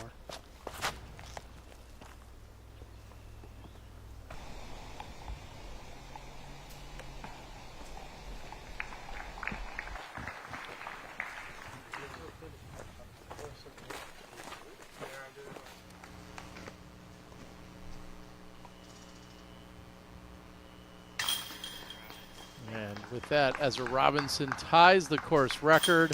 13 under, double G right there in on the action. Great fun card to play with. And arguably, over all those years we've been talking about, the hardest version of Brewster. Really well done. You can see he putted perfectly inside the circle, 40% from circle 2, but green in regulation at almost 90%. Can you tell when our camera showed up by looking at that scorecard? Probably on hole 9. Congratulations, Ezra Robinson.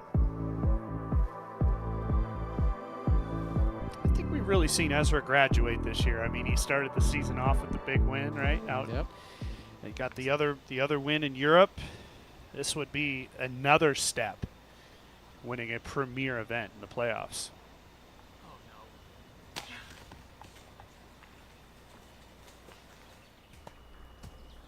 Yeah, this is tricky for Barella.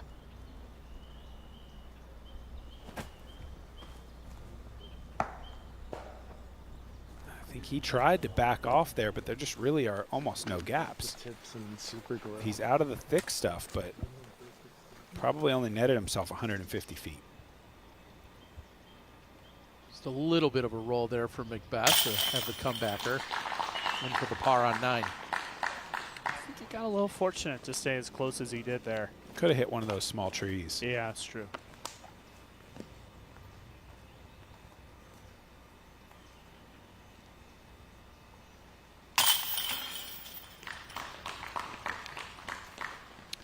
Ricky did pick up another bogey right there. That was him slamming it down for 4. So that was a bogey.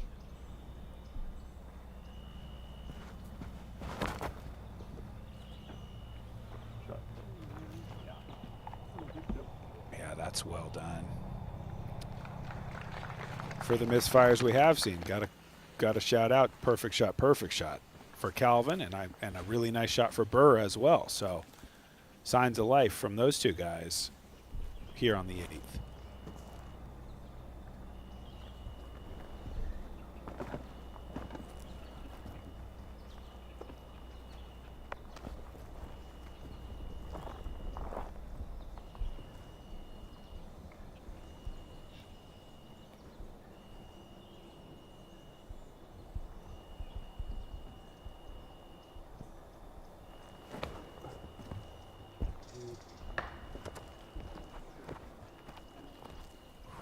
kicks into the woods on the right.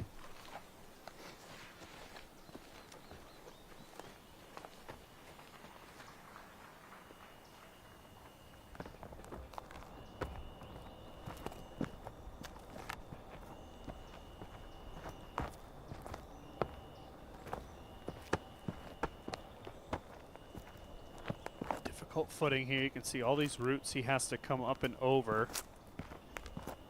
His actual landing where his foot is clear, but the run up is tough.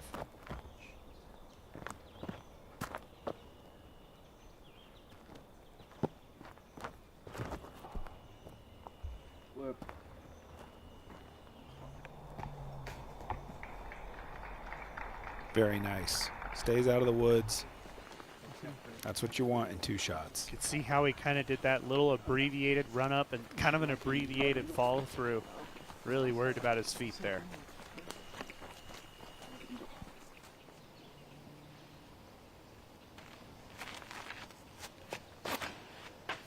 Klein on the tee of 10, 175 feet downhill. Super high out of the hand. Hard to imagine getting the turn you're looking for. There is some danger of out of bounds on that left side if it fades through those trees. Yeah, really. Yeah, it comes up about 80 feet short of the pin, about 50 feet left. So definitely in play, the out of bounds over there.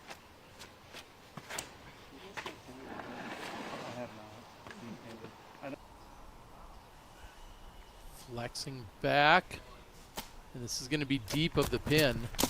Out in circle 2, somewhere in the 40, maybe even 45-foot range. But uphill look for Antila. That's a heck of a shot. I mean, you'll take that one. That's a beauty to get all the way down the hill.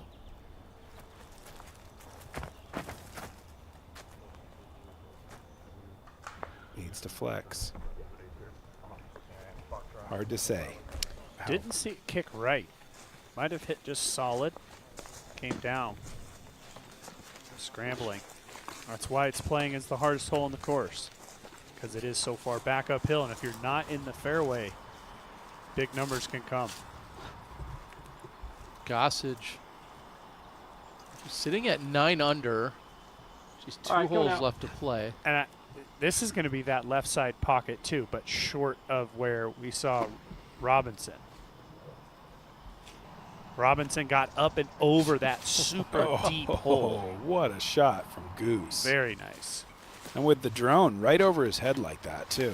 It's got to be loud, our drone camera coming in just 3-4 feet from him. Just joking, of course. Way short of the out of bounds there, so he was in bounds in the woods.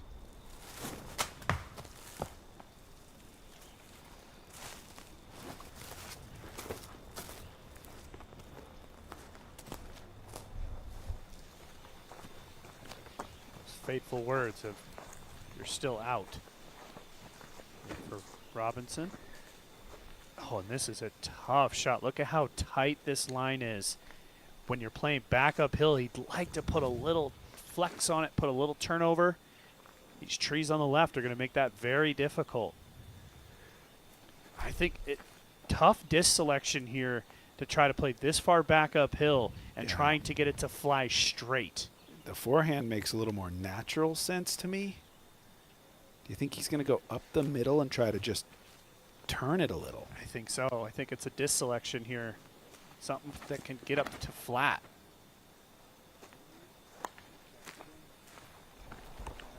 Well, as that was fading left, it then gets a tree direction back to the right. A tree kick, redirect. Let's see. We've seen some good examples of just how quickly this hole can get away from you. Right, with Klein. Yep. And now with Robinson. Both with good drives. And then things kind of got off the rails.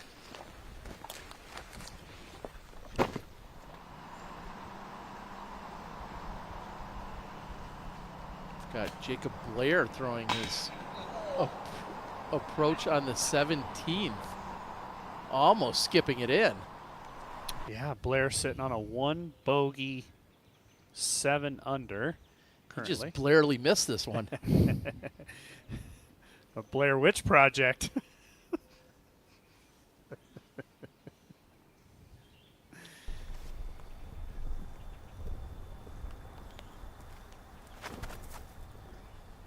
Jacob Blair out of Scotts Valley, California, just 10-10 rated. That's a pretty good round for him. He was playing really well at another event this year, and I'm annoyed with myself that I can't think which one it was.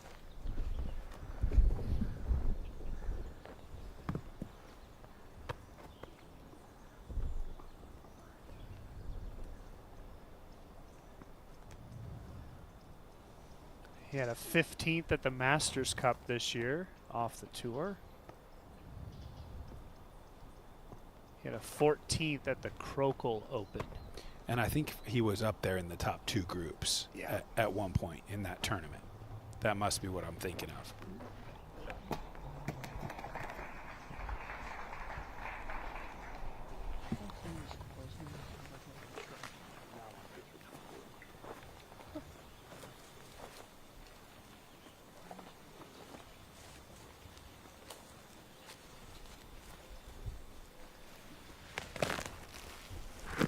Looking at our leaderboard, that 13 really starting to stand out more and more as the day goes on. Look at how far back Barella still is. Look at how far the pin is out there. Oh man, and he's looking to throw this backhand with his hand in the branches. So many things could happen here. I mean, he's trying to power through it. He's got to power through the one right in front of him. Backswing and follow through kind of in trouble here.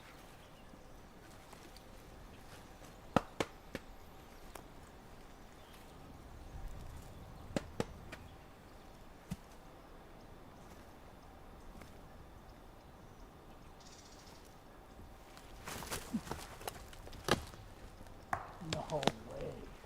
That was really well thrown.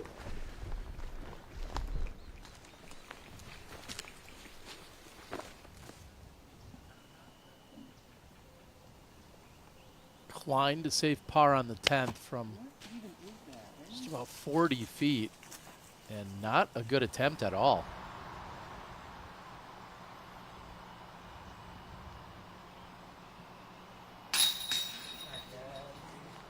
And Gossage scrambles into a birdie. He's picked up 6 of his last 7. Double digits. Really nice round for him. One more hole to go.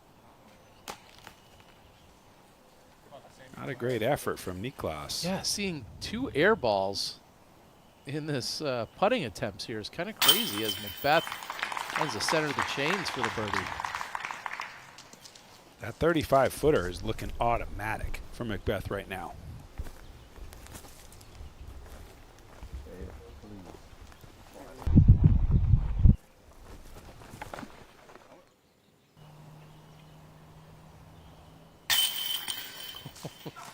Looked like it wanted to dance its way out, but it stays in, and Klein 5 under.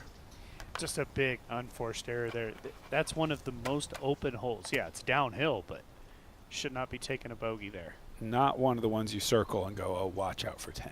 Yeah. You figure it's a great opportunity to pick up a bonus, but oh.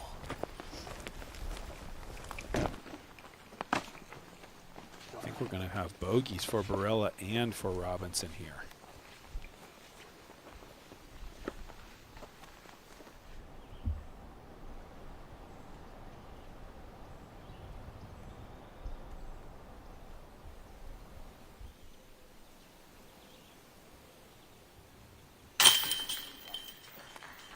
It's a great birdie from Heimberg.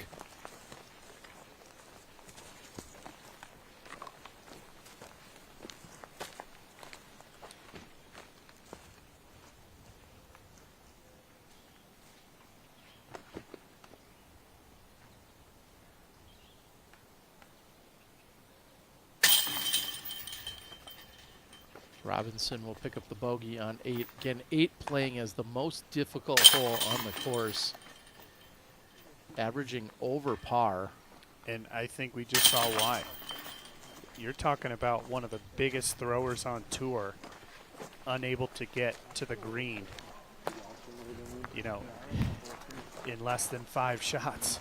I mean, he was never in a comfortable position. Exactly. He was always on the edge of the fairway. Every shot was hemmed in. Yep. Can Gossage find the birdie recipe here on 18? And the forward roll. No, the backward roll. I was hopeful he could push through that. 18's been a difficult birdie today. Saw Barsby get it on the beginning of our show. Can Blair get it? Oh, yeah. Oh, what a shot. There we go.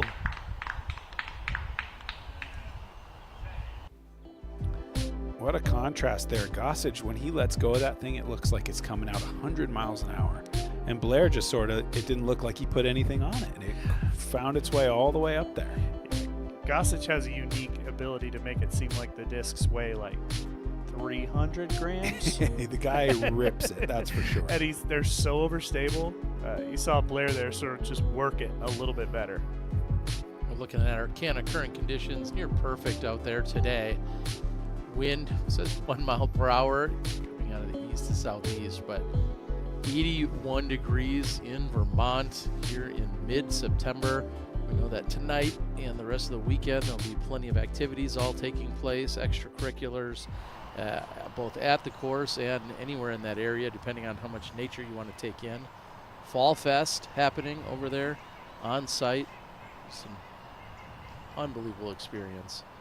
Gossage for birdie. High left chain. It's going to have to close out with a par. Still a better than 50% chance, I think, to make lead card there for Gossage, sitting on double digits. Calvin heating up. That was great. Hits the front of the hill just like you want to. He'll have a 25-footer or so going back up the hill. This is probably one of my favorite holes on the course. I love the design. I love the pin location. So much, you know, fall off behind the basket. I love that you have to work it into this front side hill to sort of slow it down. Yeah, it's a hole that has a lot of subtlety. It takes a lot of speed control. This is not going to be it. Well, good kick right. That is a really fortunate kick out. But yeah, it takes a lot to get it perfect, to get the turn, to hit the gap, to not overthrow it. It has a very De La Viega, yes, you know, out in Santa Cruz type of vibe where you need to work that ground play. You can't just blast it down there and hit a tree. I love the word you used there, nuance. Subtlety is the word actually that you used. Nuance works just as well. Catches a tree. Yeah. But see, that's not the ideal shot. If he doesn't hit that tree, he's gone.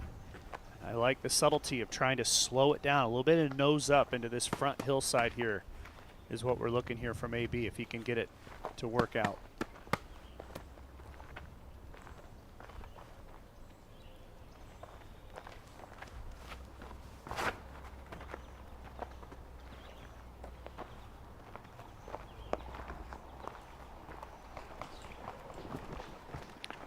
Rejection.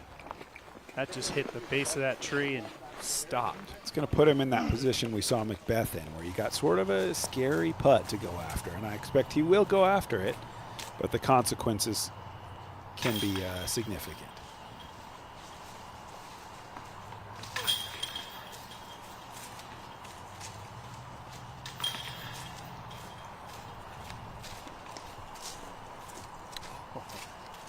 First standings update that we've seen here in our playoffs. Austin Turner with that 5-under round playing himself out of the Tour Championship, dropping down to 33rd.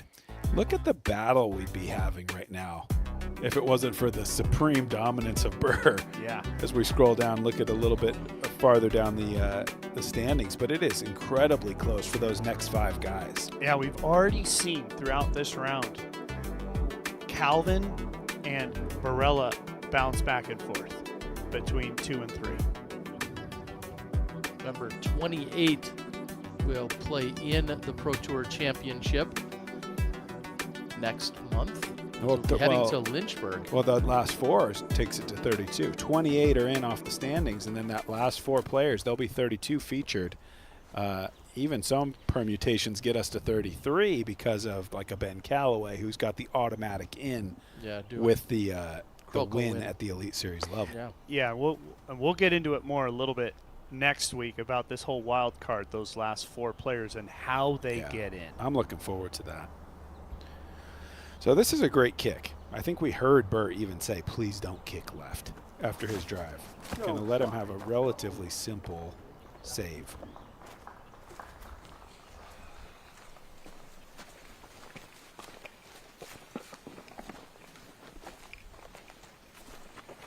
This is a dangerous putt, potentially, as you were explaining, for Anthony Barella. Yeah, this is getting close to 50 feet. And he doesn't have room to swing it in. Thanks to that tree on the right, you can't really check your speed with height. Yeah, in fact, there's 66 feet just to Oh, the you're left right. of his disc. So how aggressive is this? Very. Catches a little bit of cage. Might have saved him 5 or 10 feet on the slide.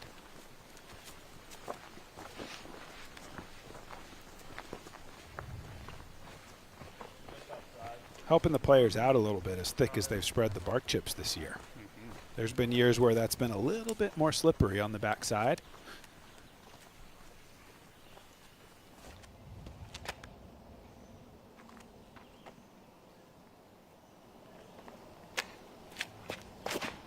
This is no question my favorite hole in the course. I was saying I like hole 9, but I love hole 11. I just love the risk reward of getting way down there. Brings eagle into play.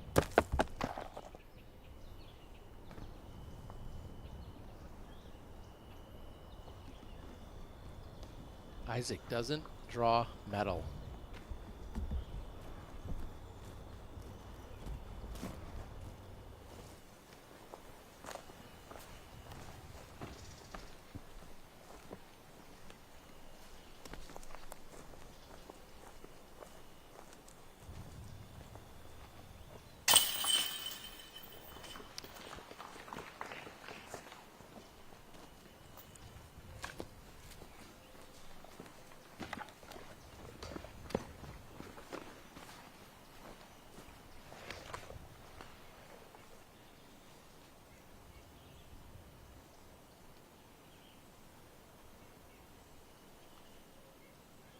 Heimberg coming back uphill, 25 feet at most.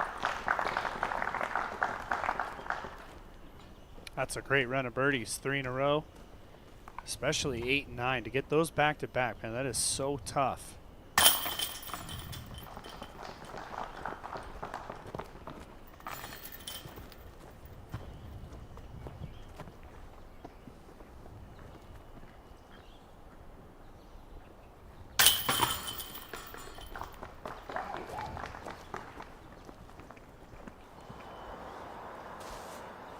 Got a big germ sighting on hole 13. This is his second.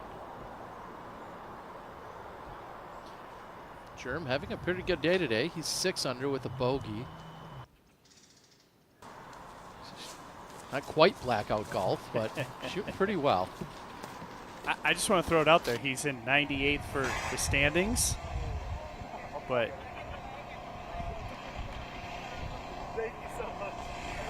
what's he got for us? Oh, Clipped his it. cart. Clipped it with his cart. But he's sitting in 98th, but there's a potential through the wild card that he can still make the Tour Championship. And that's what I'm really excited for come next week. Look at him fixing it. I mean, he's a big guy, you know, trying to fit through that little gap, cart and all. He's had to fix a lot of those things. For sure. He knows what's up. This would just be perfect if he could strike from here. Oh, great effort from Germ. Good spot here, Paul. Yeah, you're good. Tricky shot being this far back because it's so far downhill. Speed control near the pin can be difficult. You have to try to bounce it down there. And he got caught up.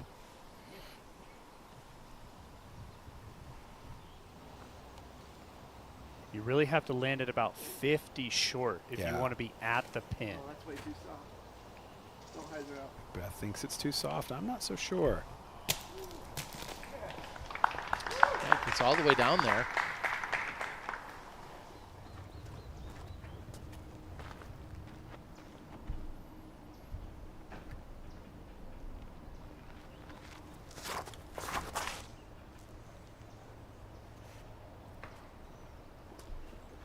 Sit. Doesn't. I think that got into the woods. Took a little extra roll. I definitely saw it flash that direction.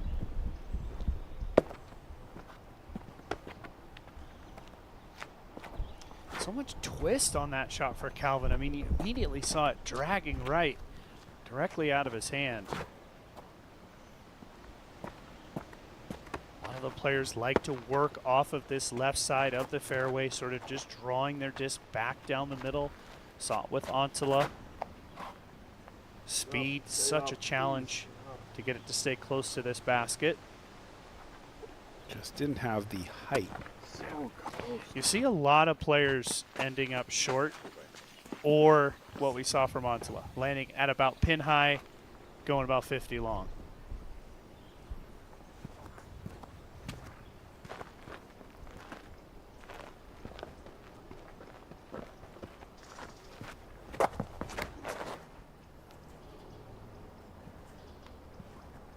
Like the look of this one. Can it hold the height enough to get a little slide?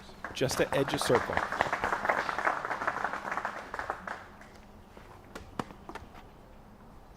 And I'm not sure we've really directly addressed it yet, but you see next to Anthony's name, that 3. That's for the playoffs. That's going to be his tour standing, and that's updating live. Yeah. So you can kind of get a sense of where the points are at as we play. You can see 43rd for the tournament, 3rd in the world point standings. Barella's going to be on that short right side. Still a chance for birdie. And we saw the 13 under by Ezra Robinson. He caught up with Brian Earhart. Here's what he had to say.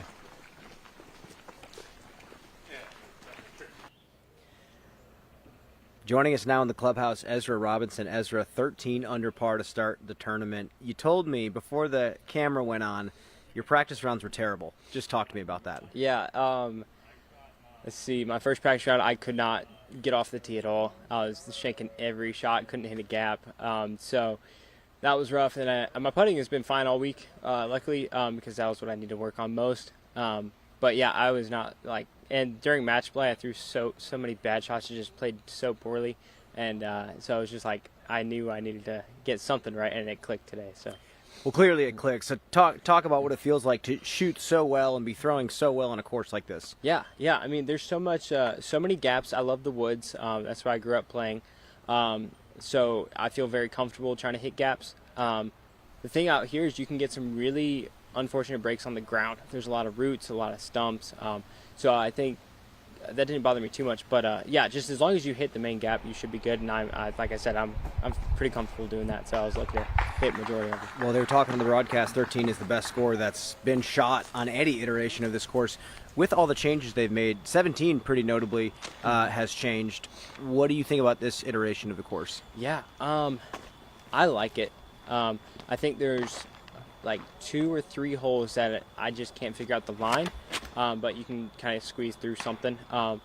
But other than that, I like the whole change on 17. I just go, I just disc up off the tee, so it's basically the same shot. But yeah, I like it. I think there's more stroke swings out here, which is cool because it is. I think this is one of the shortest courses we play on tour, if not the shortest. So this is one of those properties where it seems like after the tournament round, everybody has plans. Everybody has a hike they want to go on or a restaurant they want to hang out at. Anything planned for you? Well, we are staying in my grandmother's cabin on Lake Champlain, about an hour and a half away. So mainly just driving back and then cooking up dinner, maybe go fishing and stuff like that. So life is good. Round 2 tomorrow at Brewster Ridge. We'll see you out there. Awesome. Thank you, guys.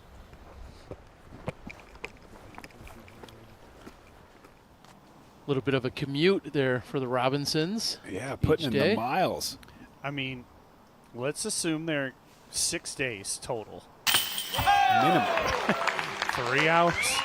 I mean, we're talking 18 hours of driving. I think 6 days is on the light side too. You know, I would expect them to get in 2 courses to prep. Antala from long range collects the birdie. What a shot.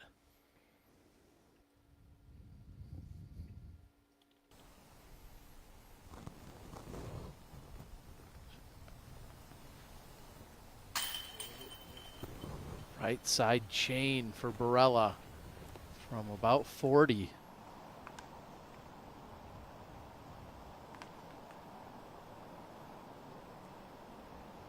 Klein for par on the 11th.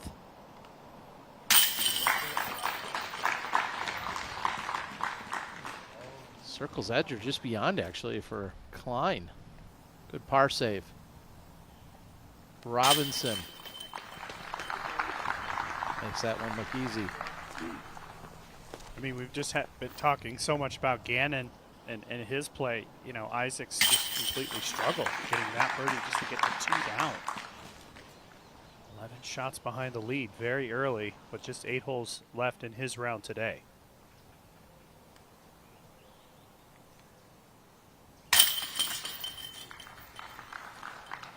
And, you know, being that I've been in the position of shooting a 13 down out here is very difficult to back that up. This is one of those types of courses where, you know, you cannot live off the expectation of the previous day.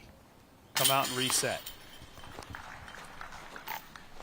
No resets for you guys because we've got more action when we return.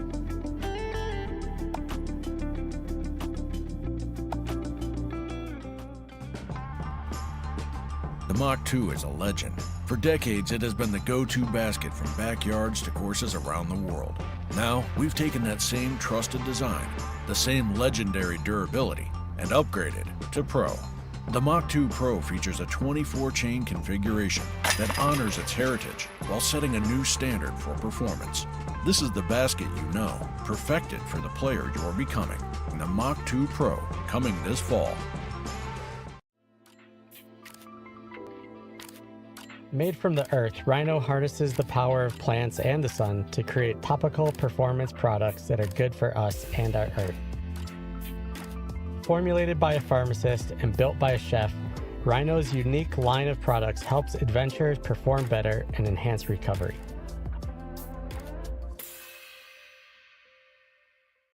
It's the Birdie Pro Championships check-in, and we're down to the final hole. Well, good luck because you've got no driving chips left. It's raining big time, and even I've got a chance. And our mystery player has the box. And that, my friends, is an ace. Okay, I gotta know, because you're definitely gonna beat us. Who is your sponsor? Letter Plumbing. And with that ace, you just won $500. Yes! And there is your new Birdie Pro champion. Go to BodaBrothers.com and get Birdie Pro today. Sorry, hey, oh, sorry, hello, hey, thank you. A Naqua, I'm looking for a Naqua. Do you have one? Hey, Germ, you can't cut in line. My apologies, you may have noticed I just cut you in line. I'm just looking for a Naqua. A Naqua? Here, use mine. Got it, thanks.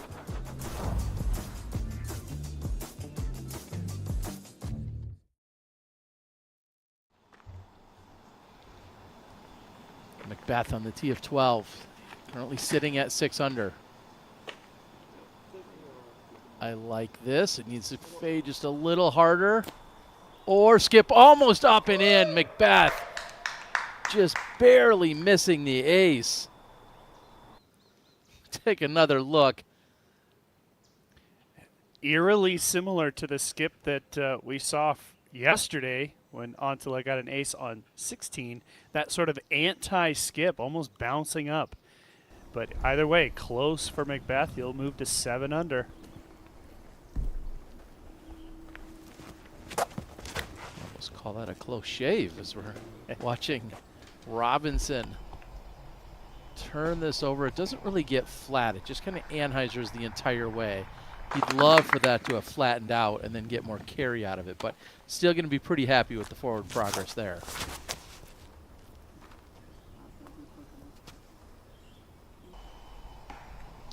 And a kick hard left. Brian, is Kelvin going to have anything from way off on that left side where he is? There's always a few really skinny gaps that you can hit from that side. It's not that thick. If you get caught up on the right side, it's a little bit hairier. So he's going to have some risk reward. If he wants to get a little risky, he can probably manufacture something from there.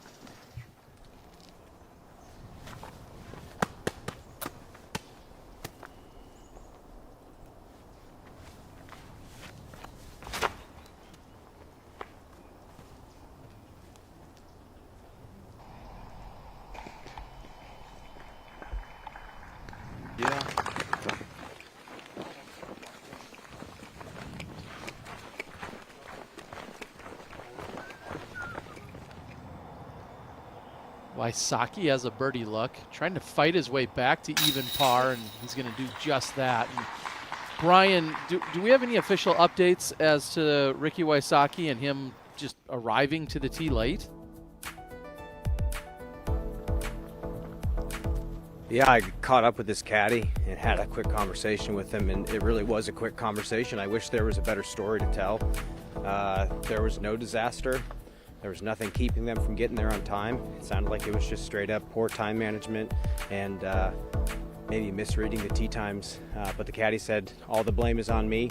I didn't do my job that I guess I was expected to do. And yeah, that's how it went. And just really unfortunate.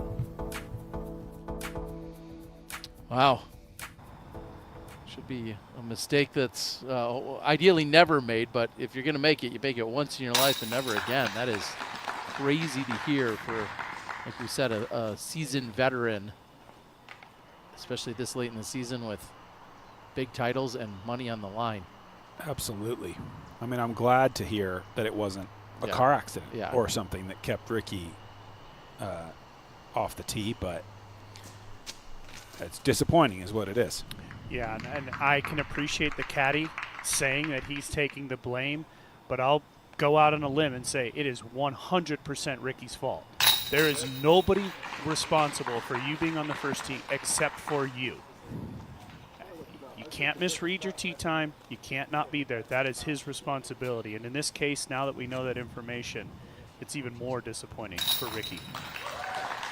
Paul playing well. And, you know, I've looked back through the history of Paul McBeth here at the in the Green Mountain Championship. Only one win back in 2019. He has a ton of top 5 finishes, but has not gotten over the finish line. That's something rare for a guy like Paul. So, you know, at this point in his career, this would be a big win. Whoa, crazy skip there off the root. Just the line that he hit. I mean, look at how tiny that gap is. Incredible. It's insane that he was able to pierce it all the way through there, and then it was still coming in at full speed. Yeah, it was coming in with some heat, that's for sure. That was insane. The one thing I'll say about Paul that wasn't technically a Green Mountain, but he does have that Tour Championship win in the early days of the Disc Golf Pro Tour on this property. In a completely different format. Absolutely. And I just want to be very clear. It was not really truly stroke play. It was these battle groups where you had to win your group. Yep. And, but you're right. He has won here, lifted a trophy twice. Won GMC in 2019. Yep. It almost feels like there's very few properties where Paul hasn't been victorious. And that's not even just victorious, but more than once.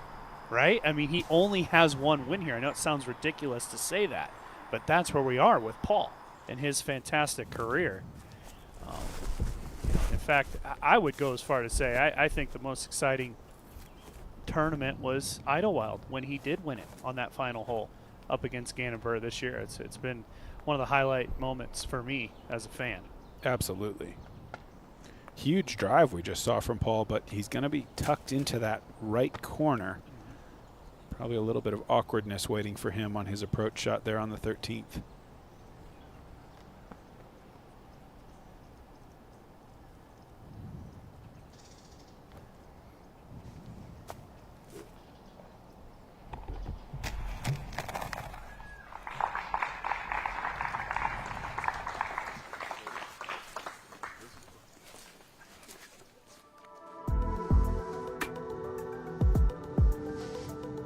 Speaking of GMC winners, or people who have won, so to speak, on this property, it's one Nate Doss. Well, thank you. But look at not one repeat winner since 2018. I mean, just think of that. That's pretty incredible. Yeah. If I'm being completely honest, not one repeat winner. That we don't see that often, and I think that goes a lot to say. As it all comes down to Brewster. Generally, the players that play well here do well in the tournament.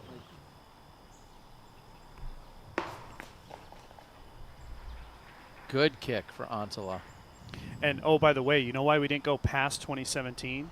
Because they all say Ricky Wysocki. They I do. believe at that point, Ricky yeah. had won every single three GMC or that he four. had played. Three or four in a row, I think. But it was not the big-time tour event till maybe very late in that stretch. Yeah. Before that, we're talking big B tiers. Correct.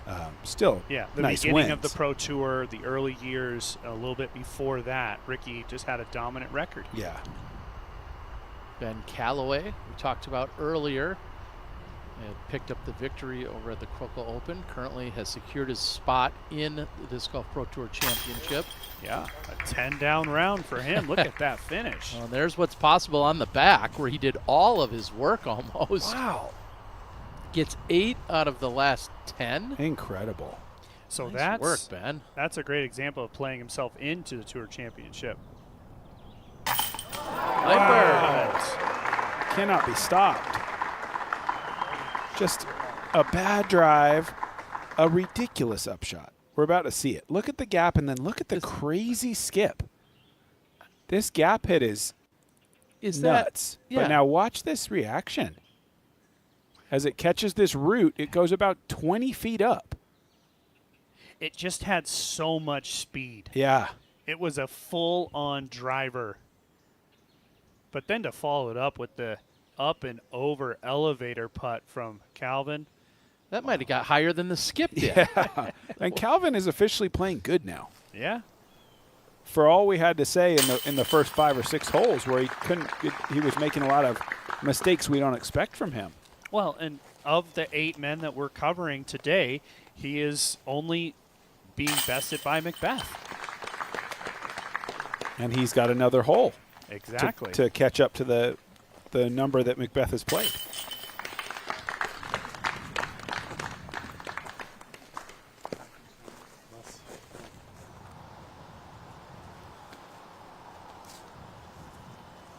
Klein's approach on the 13th underneath the basket. He's going to skip just outside of bullseye. So good from a standstill. That little nose up turnover. Everything is drawing left here. The hillside. Nice job by Macbeth. Yes. That's a big drive from Paul. It was not quite as awkward as I feared it would be over there on that right side, mixed up with those last trees. But anytime you drive it over the bridge, you've done something pretty special. I'd really love to see the backhand there by Antala. I'm surprised, in fact, that with that angle, he still went forehand. I feel like your options are so much better with the backhand. Yeah, it's a little bit of a crutch in that situation. A standstill backhand is easily in his wheelhouse. I think he went for something that he just felt a little bit more comfortable with. Taking a look at hole 12. Just a par 3, but blind from the tee, 430 feet, but it plays probably closer to 375 with the big downhill. You can reach this with putter, mid-range. You just want to throw something pretty straight. You want to be careful of the driver because there's a big drop-off back behind the basket, about 30 or 40 feet. You can't really see it in our shot here, but it's out of bounds. It's way down a hill. You might lose your disc. So I think straight mid-range, a little bit of height under it, just hit the center and try to let it glide straight. You don't want to see a whole lot of fade. A little bit you need, but a lot is not really your friend. You're going to end up in all those little trees on the left, and those are hard putts to make. Sort of an expanded hole 6 in a way. Yeah. Where everything's drawing down the hill. Just let the disc do all the work. Yes. Land about that 30 feet short. Just let it bounce around down there. I would guess this is too much left movement. And there, yeah, you know, it's a good shot, but he's in there amongst those small trees.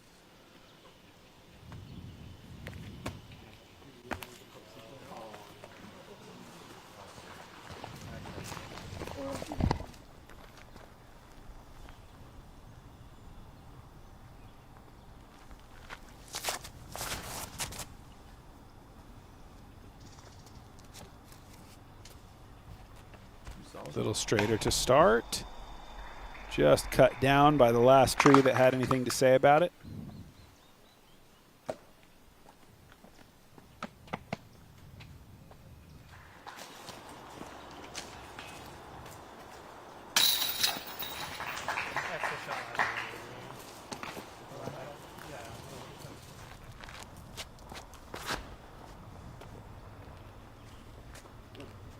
This looks on the inside, and it is.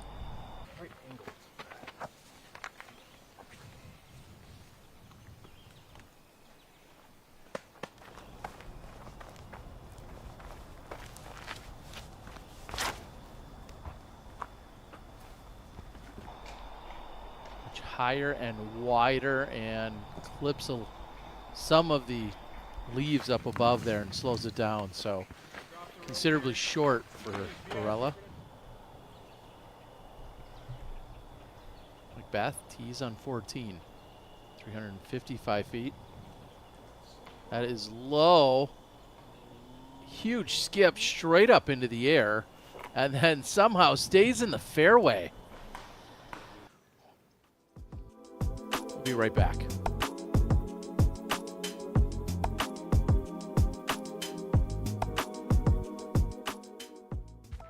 At the Paul Macbeth Foundation, we're obsessed with one thing: making disc golf more accessible to people around the world. But here's the thing, we can't do this alone.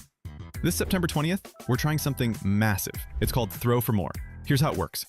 You get sponsors, play as much disc golf as you can, and every hole brings the sport to someone new. UDisc believes in what we're doing so much, they're donating 10 cents for every single round played that day. Your rounds on September 20th, they count. Register at throwformore.com.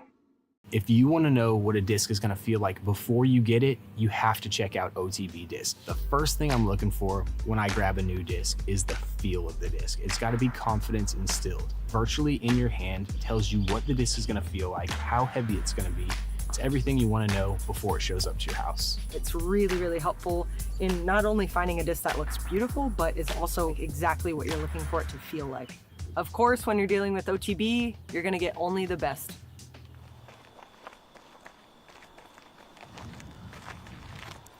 Ansel on the tee of 14.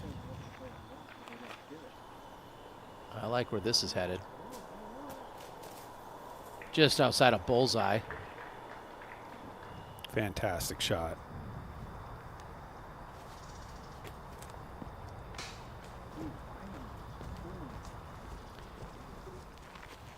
For how good the first 6 holes were for Barella, he's even par since then.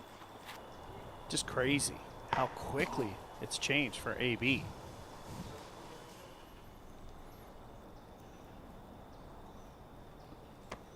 It's a great view of how tricky it is on that left side.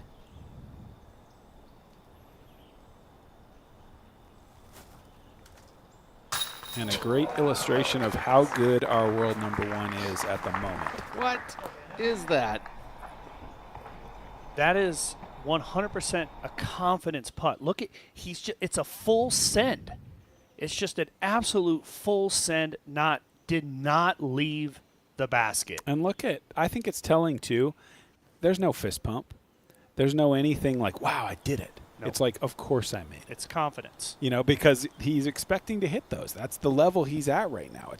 That's not a surprise that he could just brush the branches all the way home. That's why he's the #1 player in the world. Kelvin's still at 45 feet, and think Burr was back behind him and to the left.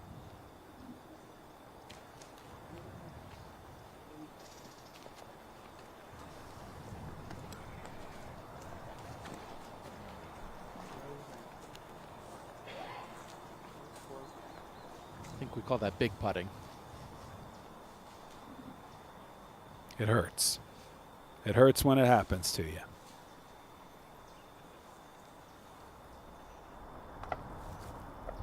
Okay, I'm going to try this again. This is a great illustration of how tricky it is on that left side.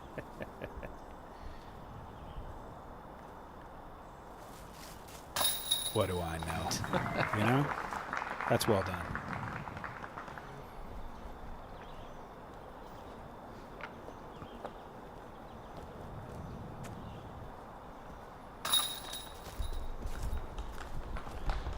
Rella cleans up for the par. And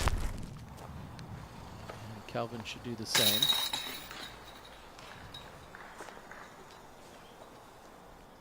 And we're 2/3 of the way through the course with our final card now, up to Macbeth.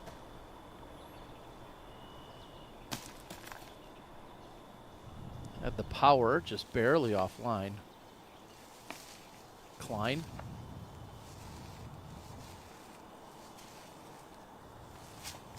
Not even two. That's not even close.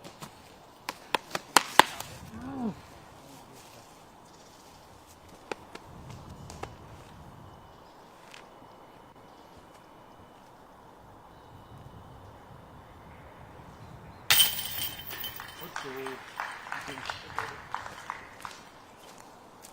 Antala making light work of the 14th.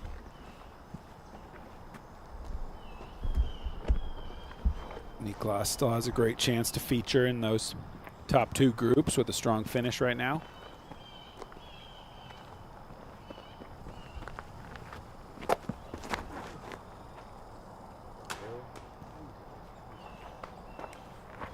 I said it earlier with his brother. The inability to be able to throw forehand here on this hole makes everything so much more challenging. It is such a touchy shot to try to throw a turnover around the tree that's just to the left of Gannon out there, that dark one. They're trying to throw forehands that just bend around that, but when you're trying to throw a backhand, everything's pushing straight. Ezra got fortunate to kick out of those woods. Ooh, and that's potentially even a worse spot, tucked in there on the right side. Again, just a bad shot. Yep. I mean, he should be powering this thing It should be low, yeah. He went with a swoopy hyzer. There's something up there with that forehand, isn't there, Sexton? Yeah, It's it sure a little seems mental like block, it. maybe. Sure seems like it. I mean, he admitted as much to Brian, and we've sort of seen it borne out today. See if Calvin can show us a nice flat, low shot. Not even close. That was a shank. Wow.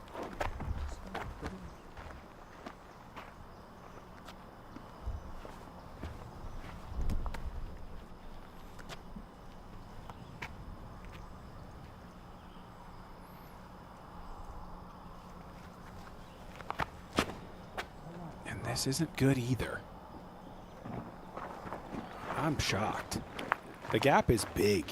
For the top three players in the world, who they all threw forehand, for not one of them to be out past that tree. No, but It's no one wide hit the gap. open. Yeah, no one It's- hitting the gap. I mean, seriously, from a forehand perspective, it's wide open. Strange. This looks good. A little bit too wide, though. On 15, anything on this island, I'm pretty much okay with. Yeah. Yes. Just being safe off the tee. Big Germ has slid back to 105th in the standings. Watching the forehand. Lucky, please. Does that have the space? It does, and it hops yeah. up and over. Big Germ on the dance floor.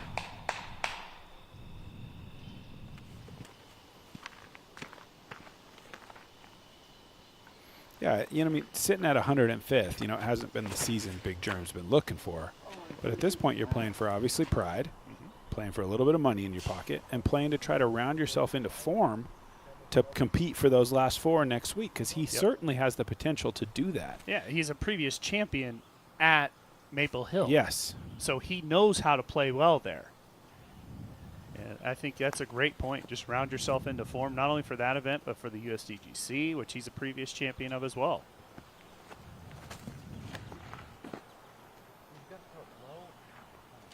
This is bringing bogey into play. Oh, wow. Might be back far enough that he's got an angle at the tunnel, but not a good spot. And as we take a look at the Tour Championship and top 18 FPO players along with the top 28 MPO players automatically qualify. And then as we were just talking about, anything's possible with the top 2 FPO and top 4 MPO players can get in at the MVP. And we're talking their performance in that event. Yes, that have not already qualified. Yes. I just think that is so cool. You take all the players that are outside the standings. And the top 4 and will the top get a 4 spot. just for that week buy themselves a way in. Nobody does it better than that guy right there, fitting the forehand into a spot like this. He plays that flip shot. I think he's put himself in position to go for birdie.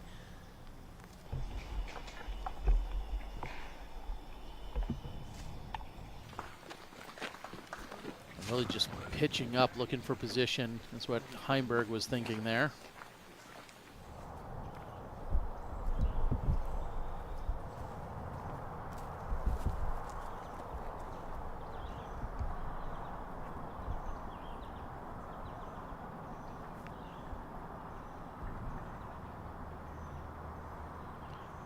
I think it's lining rare this that up like a roller.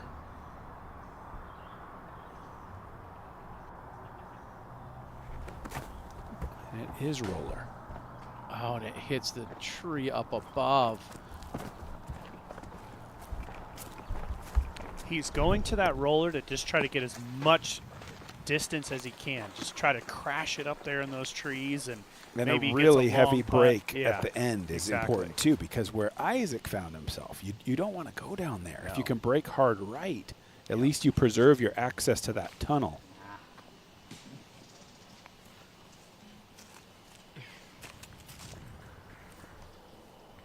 Macbeth on 15 now. Way out off the.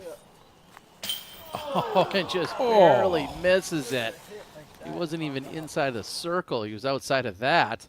Wow, this thing goes halfway down off the front rim. Look at this. Boom. Oh, boy. That could have easily gone in. Great run. This dude has not laid up in years. Yeah. Every shot, he's just hunting. Oh, man, this is risky. Where is he looking right here? Going to try to sneak the hyzer around, or is he going to try to get cute with a tiny gap?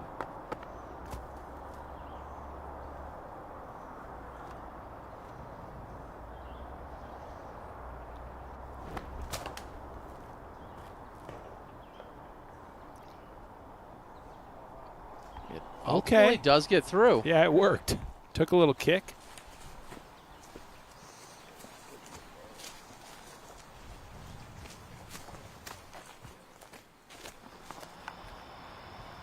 Look at this drive. Yeah, it's pretty good for a backhand. And now now he's he's going to bring forehand the roller. He's just messing with us, right? Everybody would throw a backhand. Just a nice little straight backhand. Come on now. Come on now. This is going to do it. This is going to do it. Unreal. I love it. And we're going to take a look at this because he didn't throw one shot with a backhand. He better putt this with a forehand, I got to tell you. That's the only way to do it. You can head on over to oneshotenergy.com, use code DGPT, and get 25% off your order. That's oneshotenergy.com. It's one of the best things about our game, the creativity, the different ways to achieve a great result. Big Germ, one of the more creative and different type of players we've got on the tour.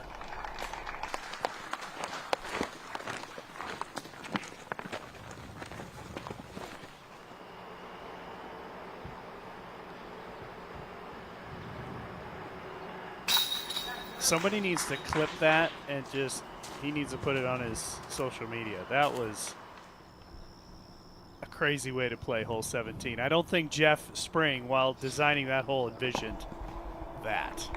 That's what I set out to do. I want to go do stuff the course designer didn't think about. I think a lot of players take a little joy in that. I generally am trying to find out exactly what they want you to do. And try to do that throw it thing right next to the basket. Yeah. I tend to. I'm maybe a little too cocky. I tend to think I know better than they do. That was fun.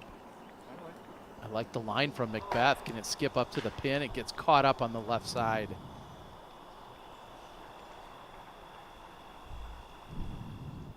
That was just a little bit too low, kind of screaming. You need to get a little bit higher, let it drift right.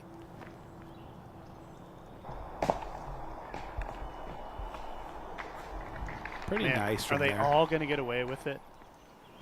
Scramble fest? Yeah. This guy right here, special shot yesterday.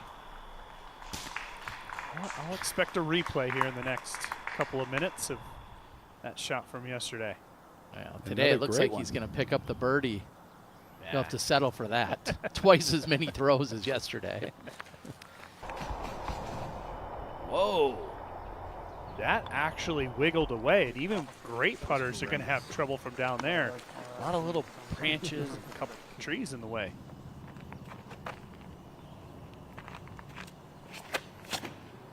Matt Bell doing work. Look at him. Up on the 17th, 9 down.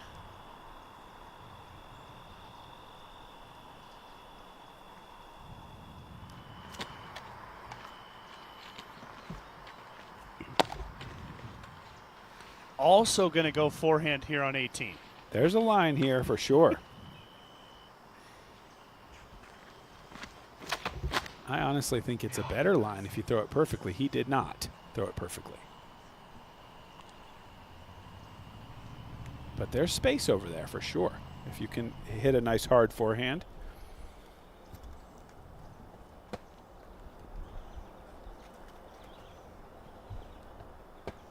Gannon setting up his shot.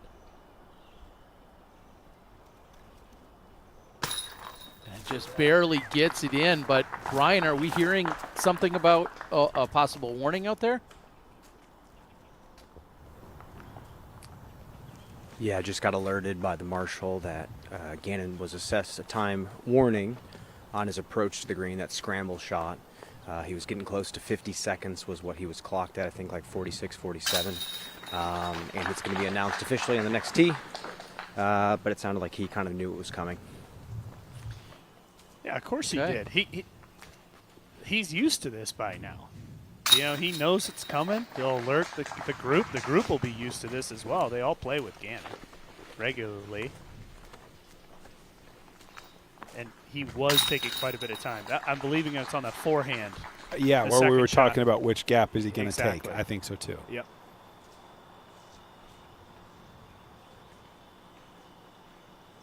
Klein with the birdie look on 16, and he knew it. Good putt by Kyle Klein. Yeah, Klein sitting on a 1 bogey 8 down for the round.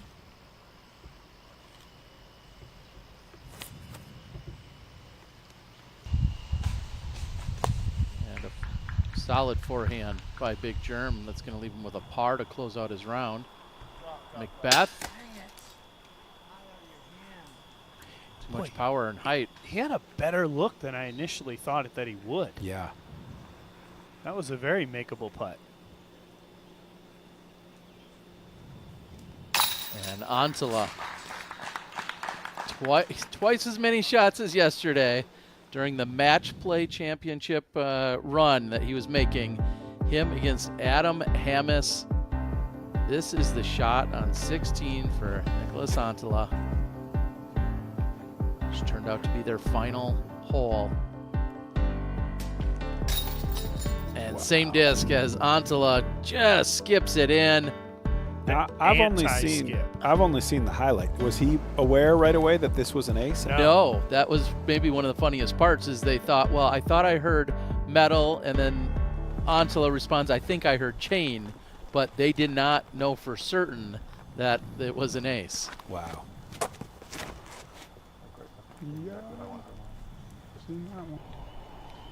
We haven't really fully talked about it here, but a brand new basket location here on 14 in several years past, this pin has been tucked really far right, and actually even further back up the fairway. And they've straightened it, brought it a little bit shorter at 355, a much more gettable birdie. Yes. Especially if your name's Kelvin Heimberg right now. What we ended up with a lot in the previous location was a lot of 50-footers, a lot of 45, 50-footers. Certainly you'd see some players get up there. With this location, definitely a better stroke separation with the new basket. And I'm not sure if you guys were made aware of the story we heard recently where Gannon Burr was telling that every time he gets a time warning or violation that he actually has to buy dinner for all his boys. And that's a running thing throughout the rest of the year. So it looks like somebody's eating good tonight. Maybe they'll go over to our sponsor, Martell's, or something, but looks like it might be another free dinner. Well, they got an hour-and-a-half drive, so there'll be plenty of places to go to.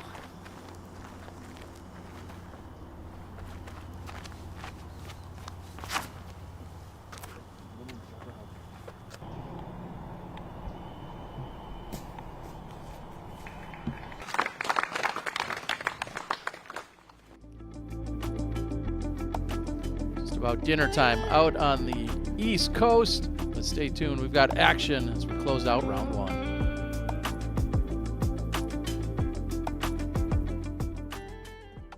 You play disc golf long enough, you can relate to this experience. You adjust your stance, you change your putter, you make all of these little tweaks to improve your form. But at the end of the day, sometimes you just have to go back to fundamentals. That's exactly what we did with the Octothorpe.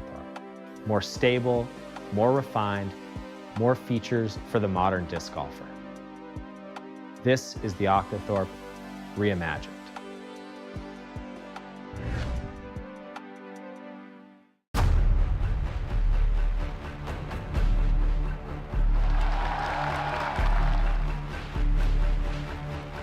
Yeah.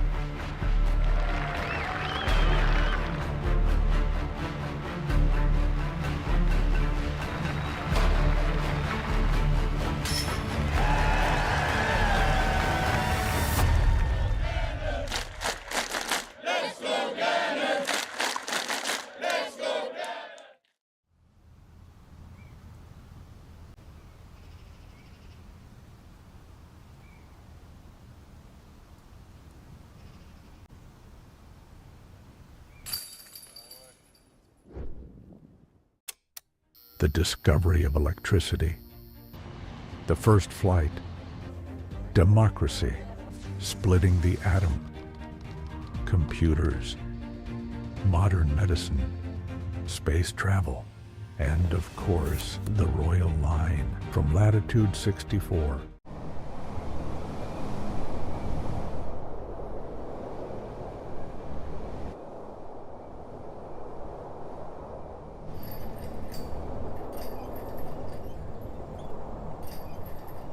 You're looking at a work of art. No, it's not the Mona Lisa. But this beautiful can costs a lot less and looks magnificent in your bathroom. And Mona Lisa can't give you a smooth, close shave. Barbasol, it's a can of can-do. All right, guys, I've partnered up with Jomez Pro, and we've come out with some new discs for my Ricky's Roundtable podcast. We've got zones, we got thrashers, we got nukes, and lots more. Be sure to check them out on jomezpro.com. And if you haven't checked out our podcast already, be sure to check that out. Jomez Pro's YouTube channel. See you there.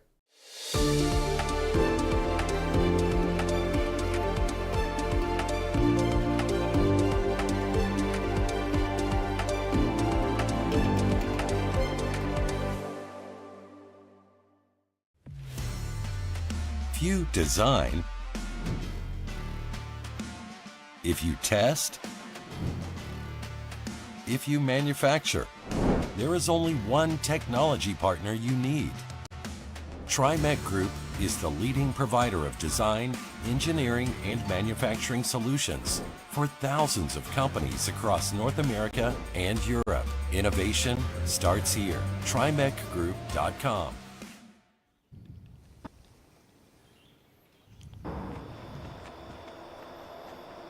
Just saw Paul Macbeth's drive a moment ago now with Kyle Klein. 2 holes left to play.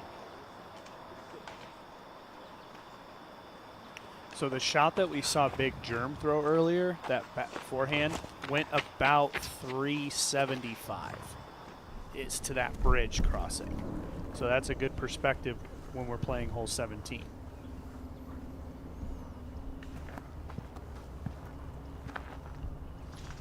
Here on 15, these players do have to go about 100 feet before the island even starts. Anything short would be out of bounds.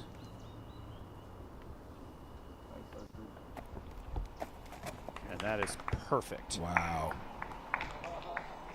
And it is a true island, so if you miss the island left at all, you do go to a drop zone. Yeah, all OBs. Yep, all OBs. But you do have unlimited space up to the right. Arguably, yeah. I don't believe there's any OB line up there. You go far enough, you might find one. Maybe like a highway. Yeah. Eventually. Yeah. Wow, 2 for 2. These are great shots.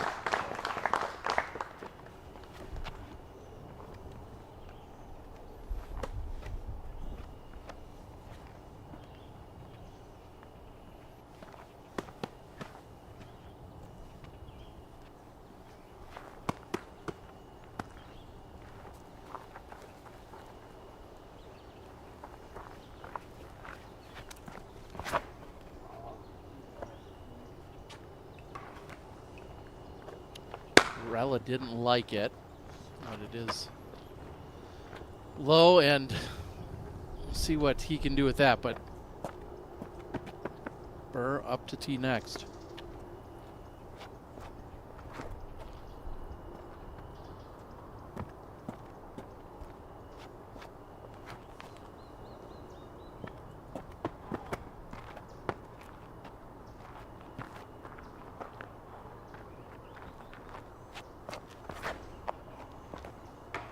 Oh, no way. Disaster. That's the scenario. He did not get to that island. He'll go directly to a drop zone, which is at the entryway to the island. So that's where he'll be playing from, is this far back. Theoretically should be a pretty simple bogey, but probably still high 200s in terms of distance to the pin.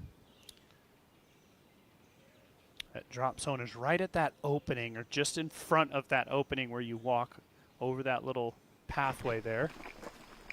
So he's just gotten to it right now. Yeah, maybe more like 200 feet. Yeah, so looking at the caddy book, it's 150 feet from the tee pad to where the island starts, that little corner right there where they just walk through. Okay. So he has 250 Okay. left. But he does have to bend it, break it left the entire way.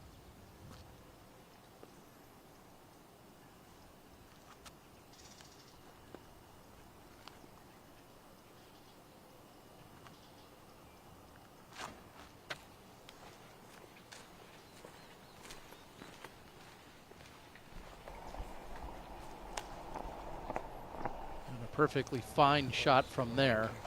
But that means bogey coming up for Gannon Burr. Fall back to 4 under. Matt Bell hunting double digits. Man, what a round. Chance to play lead card tomorrow. You know, he's a putting specialist. We'll see what he can do from over on the left side. Bell, one of those guys outside looking in at the Tour Championship. Yeah, another thing worth mentioning here in the playoffs, 250 points on offer. So if you have that great week, your best week of the year, get up there in the top 10, you can make a huge move up the standings. Yeah, and that, I believe it said 28 next to his name. That reflects his tied for second place, or tied for fourth place Yes, he would position. have to finish in that position. Yeah, exactly. At this moment, Yes. that's where he So is. he really needs 2 really good weeks in a row. Yeah. But up to the task so far. No way, bro. Hear the frustration of Barella on the approach shot.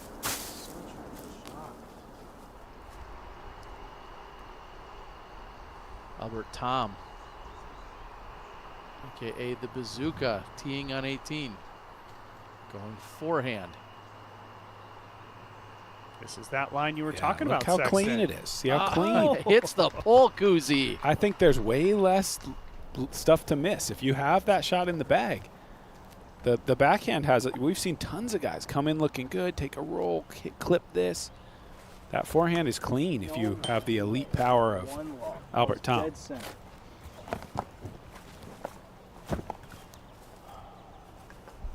So an OB-free bogey coming for Barella. You don't see that often. You're basically guaranteed a bogey when you go out of bounds off the tee, but not as often do we see a bogey-free four here.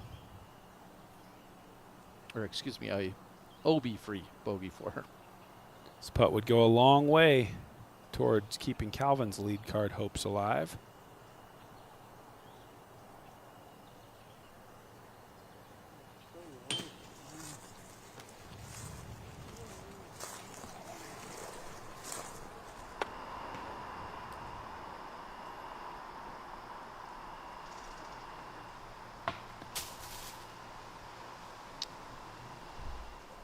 Some obstruction coming from Macbeth on the par putt.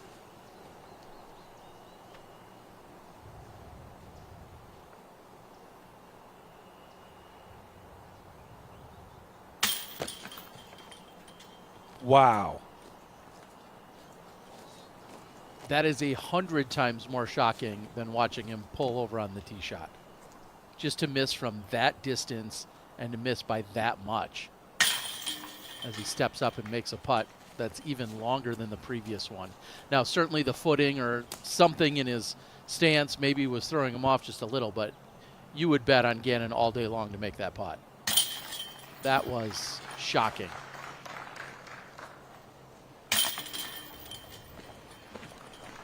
And he missed it by a lot. He didn't splash chains and it just kind of, went on its top side and fell to the ground. Yeah. I mean, he missed it. Yeah, a bit of a grip lock. I just think it's, to borrow a term from poker, it's full tilt is the current situation. I mean, under any other circumstance, he ain't missing that putt.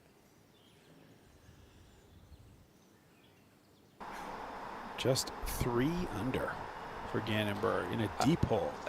I was doing the math, and we're watching Klein try to punch through on 17. I knew he'd get at least the bogey and go to 4 under, and then looking at, okay, well, last year he opened the tournament with an 8 under. He closes out strong. Maybe he gets to that 7 or so. But Matt Bell gets to 10. And a solid finish. 4 of his last 5. As we roll the Zuka replay, Matt Bell Look, banging it home. Gannon is in a tie for 56th place currently. Matt Bell now in a tie for 2nd in a position of playing the lead card tomorrow. Gannon's going to have to earn his way back into this tournament. It's not going to just happen tomorrow. No. It's going to have to happen over a 3-day period at this point. Oh, absolutely. He's 10 back of the lead. Last year, I was just going to say, last year, he then went to Fox, the Fox Run Meadows course, shot himself, a little 16 or so, and then next thing you know was at 24 under, was very much back into the tournament.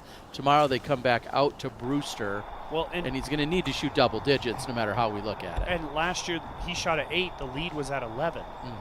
It's only 3 back. It's currently 10 back.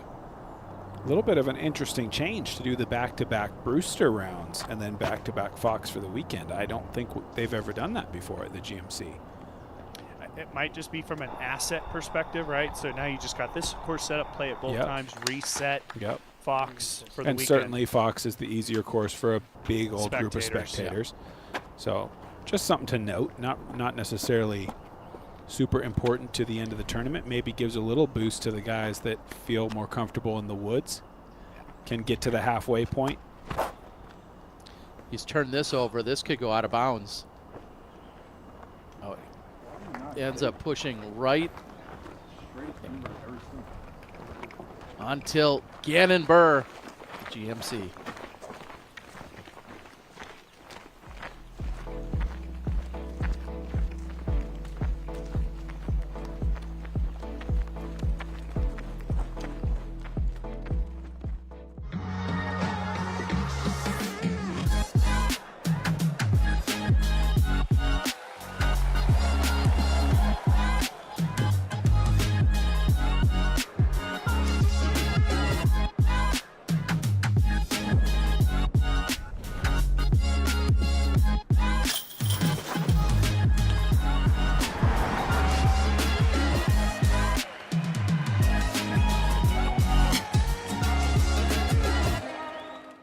What's up, guys? Anthony Barella here. I'm super excited to announce my first signature bag, Anthony Barella Signature Series AX6, in partnership with Grip and Discraft.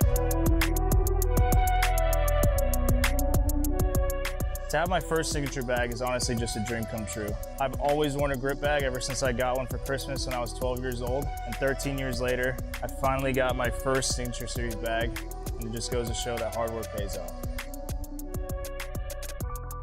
What is the simplest way to improve your disc golf game?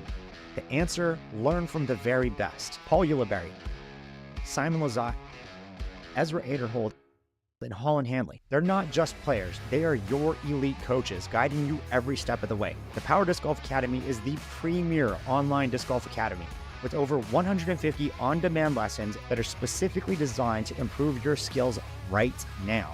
So what are you waiting for? Join today at powerdga.com. Hi, my name is Garrett Gerthy, and I use the Double G Compact Cart. I choose the Compact Cart because I don't use too many discs in competition. The Compact Cart is just the perfect amount of discs. It's nice to have a small compact cart. It's lighter, it's maneuverable, and with the materials being nice and weather resistant, this cart is absolutely perfect. I'd recommend the Compact Cart for juniors, beginners, and mold minimalists. This isn't just a bag, it's the MBPX1. I designed it with Discraft and Grippy Q to be the most advanced disc golf backpack ever made. It's packed with the features I need and built to perform at the highest level. And now it's here in a bold new purple colorway. The MBPX1, the future of disc golf on your back.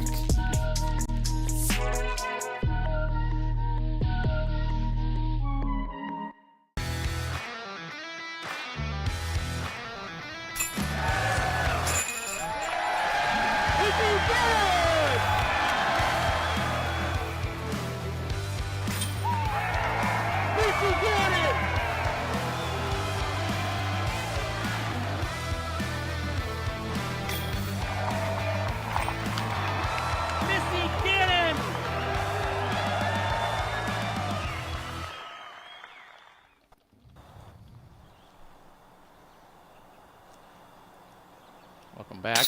Be commercial free throughout the rest of the round, thanks to our friends at 1010 Disc. It's crunch time, and I think that's to put it lightly on behalf of Gannon Burr at this point, right? He's got work to do. And we're about to go to the 17th, which is playing at even par for the day. Not an easy birdie there. And look at this. Antela is going to take the backhand on the left side. First time we've seen this today. Worked pretty well. It really did. A birdie for Macbeth would not change his position as far as the lead card's concerned. He's on chase currently. Maybe an ace gets it done. It would. Yeah. Not this time. Going to be a tough putt, but he's been putting really well. And we're taking a look here at the birdie zone by our friends at Boda Brothers. No argument from me. You got to get up there in the area of that bridge, somewhere where you can see the pin. I just don't see people getting up and down blind around that corner with as protected as that green is. So far, I love what I'm seeing with this new tee pad. I was really looking forward to see how it played and going to see some more tomorrow. But I think you can see right there, 400 to the beginning of the zone. So it takes a pretty powerful, precise shot. You're not going to get away with mid-range most likely. Yeah, and like I said, with Big Germ's shot, he threw it about 380 feet. That's just the very back end. That 400, probably about 20 feet into the zone. Yeah, and Germ was at the edge of the zone. Because if he was 20 feet short of that, he would have been blocked off. The potential advantage with that perfectly controlled forehand that he threw, pulling right opens up the gap. Yeah. Swinging in early left puts you down in that pit that we saw Gossage in. Last year, this hole would have played in the top 3 easiest holes on the course. You know, today, averaging even par. I think a really successful change for Jeff. Yes. Oh, yeah. That's great. But maybe a little too straight, a little far right. Yeah, I'm eager to see. I still haven't seen enough throws off this tee to really understand where they're ending up. But that was a very straight drive.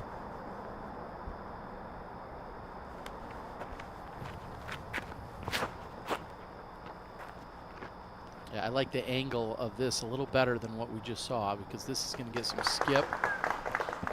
Just barely inside of where you'd want it.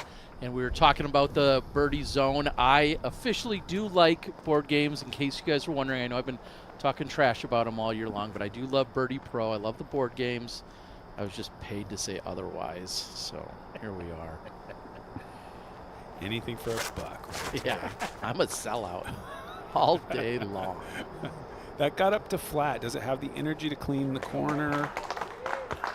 Kinda. Yeah. Kinda. That's the best one we've really seen. Yeah. You know, I mean, that catcher's mitt that I think is what I'm going to coin it, where we saw Ezra get to. Mm-hmm. That was just about pin high with where Calvin ended up right there.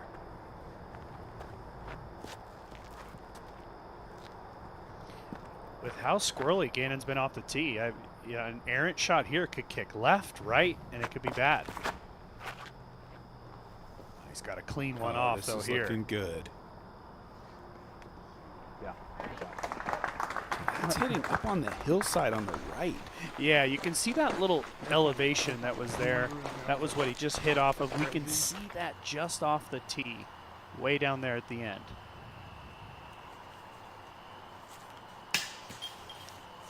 And the birdie bid doesn't go in for Antala. He'll finish with a par. Yeah, you're right. Makeable putt here. Putters look good all day for Macbeth. Must have been at least four from outside C1 today. He was really solid. Yeah, 3 of 5 from Circle 2 today. And then one of them might have been a outside C2. Yeah, so that was the one on hole 2, which is 73 feet. 4 makes from outside 10 meters.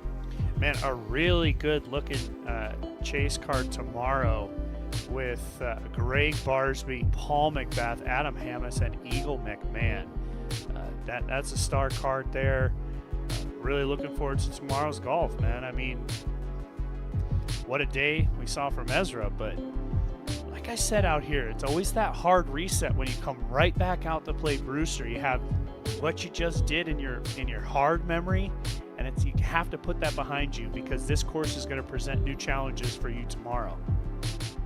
Saying you got to like refresh your RAM, in some way or another. Yeah, I'm using a lot of technical terms there, Terry. That's why I have an IT degree. Throw things like that out there. All right, so now we're getting a beautiful view of what they're left with. This is basically where Germ was. Germ was just at the left side of your screen, corner right there. Relatively easy shot, but we talked about it earlier. If you're short at all, you can get into those woods on the left side. And in years past, every other iteration we've seen, after a good drive, it was basically jump putt into the pin. So this is great, forcing guys to actually throw a shot. Isaac making it look about as easy as a jump putt, but that was probably 220 feet. Exactly, yeah. That's why, like, Memorial always rated so high. Yeah, just able to go to a standstill there. I think that says a lot about his confidence in that shot, but also sort of the distance that they have left. Right around that 270 foot-ish. Yeah, I might even think a little closer. Because if you figure the drives went about 400. Sure. You know. It's always hard. Yeah, you're right. It's always hard to tell with the breaking par fours, like how they've been measured. And true. But yeah, somewhere in there for sure. That's overcooked. Gonna have to earn it. Good little kick there. Just brushing off the branch there.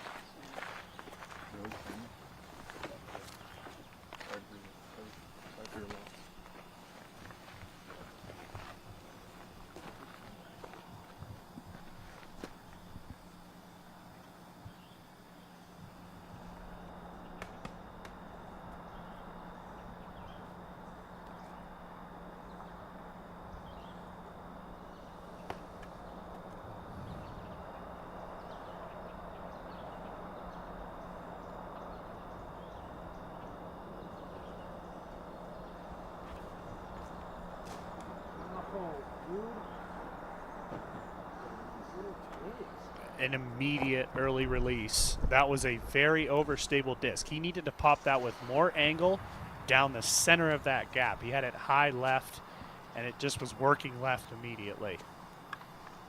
And I would think physically impossible to make it from where he just ended up. It's going to be a little pitch around the corner, I would guess. I think this is the best tee shot we've seen on camera, at least. Still have to make a putt. I wouldn't be surprised if we see one up into where they're walking now. I think that's kind of the perfect shot. You start to get something to break just a little earlier, kind of the power that Isaac and Gannon had, but just a little bit of fade at the perfect time. Keep you off that right side of the road, maybe get a little skip. But like I was talking about in years past, this was where guys were driving it. So, and in years past, a lot of that right side stuff would all come into play. And by Jeff moving this tee pad back, you take that completely out of play now. Now it's all this short left stuff, high right, which I think is a good thing.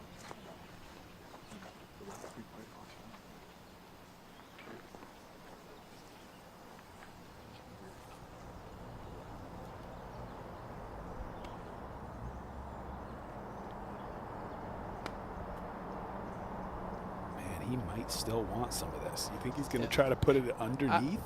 I was just thinking that you'd rather be a little wide than short. Look how crazy that is. Even in that situation, not even to think, oh, maybe I just pitch this one up, take a par. I mean, he's probably going to get away with it, but the confidence to be at a level where the calculus is like, I mean, why not just sling the forehand from a knee through that tiny gap and see if I make it? Because if he hits any of those trees, really tough putt. He worked himself in a little long, probably won't be that bad, but it just speaks to the level. Even a 1025 rated pro is going to throw the loopy over the top. Yeah, around. or just a little simple backhand. Yeah, just set, a little set up skipper. a 15-footer. Yep. Live to fight another day. Calvin has the height and the speed. He's going to pick up the birdie on the 17th. Yeah, I just think it goes to show you the mentality of a championship golfer, which is they're really not worried about taking second place. They're doing everything they need to do to win, and they don't have to really worry about much else. That's why you see it so aggressive, putting, going for it, that type of stuff. Sure, but I just think the other side of that coin, unchecked aggression is not necessarily the guaranteed route to the win either. I Not agree. really saying that shot by Anthony was insanely aggressive. It's just there's a balance there. Sometimes you're out of position, and the prudent shot to win the tournament is to eliminate the big mistake. You are not wrong, Sexton. All right, well, just one hole left after this putt from Isaac.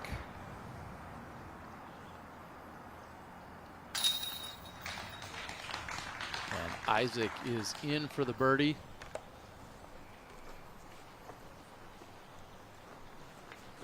And from a two-time world champ now to a six-time world champ, Ryan Earhart caught up with Paul McBeth after his round. Thank you. Joining us now, Paul McBeth, round one at Brewster Ridge, 9 under par. You told me you were feeling a little bit under the weather earlier in the week. Today you said you felt a little bit better. How was it today? Yeah, much better. Leading up to the tournament, I only had enough energy to get through like one round, and then I was pretty much in bed, sleeping pretty much most of the day. So today, feel good overall, but just still can't breathe through my nose, which is not uncommon anyways.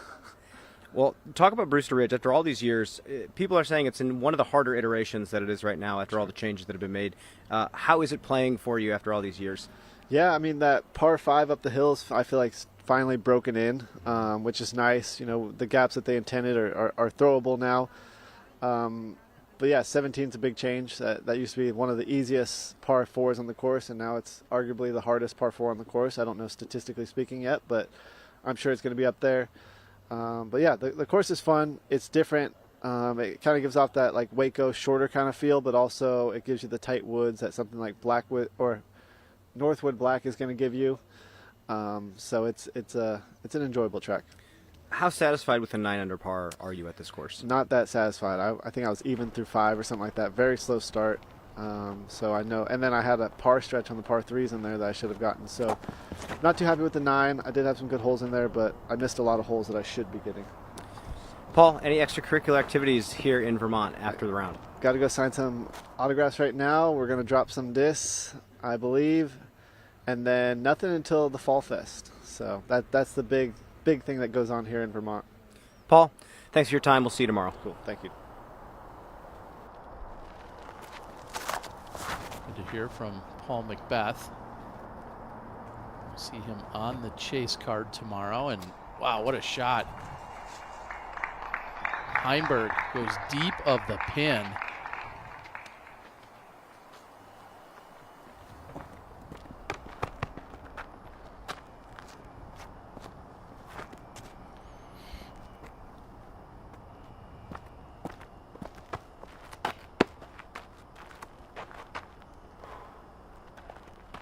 If Gannon can get to 5 under, he'd be looking at somewhere around a tie for 41st place. And I'd say he's got at least 50-50 chances of that or better. But a tie for 41st is where we see 5 unders at the moment.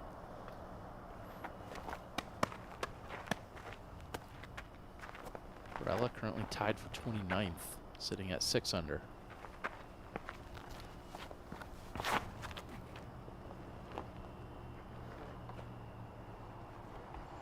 Man, I really don't hate that low left side.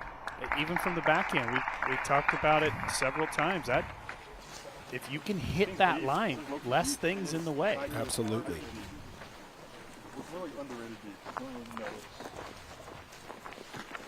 If I bang this putt, we have a chance to be in the top. So actually, outside chance for both Isaac and Calvin. If they both birdie, they would, I believe, jump into the chase card. Currently, Calvin is sitting on that chase card for tomorrow.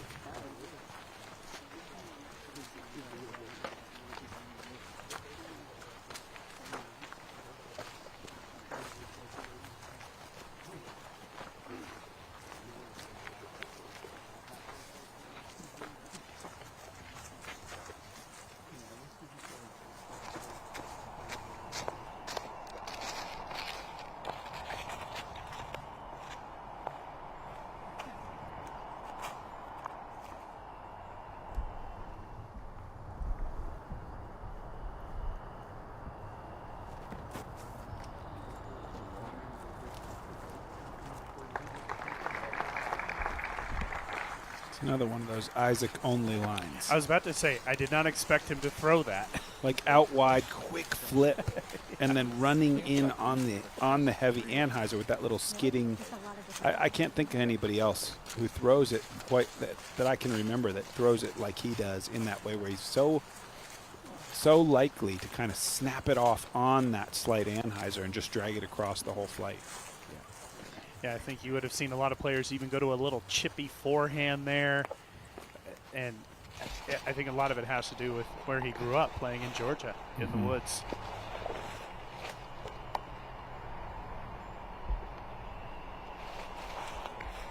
I think this putt will go a long way to making it. It's a bad day, but at least you end on a high note here for Gannon.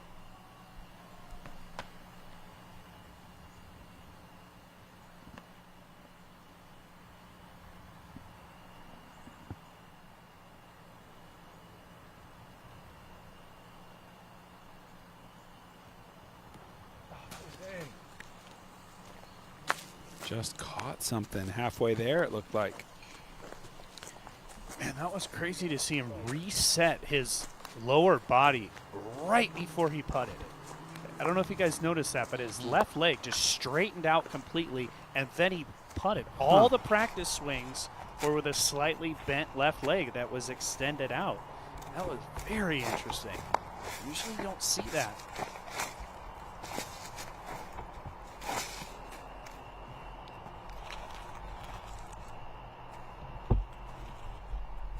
Even with a make, and getting to 9 under, we'd still see Heimberg on the chase card.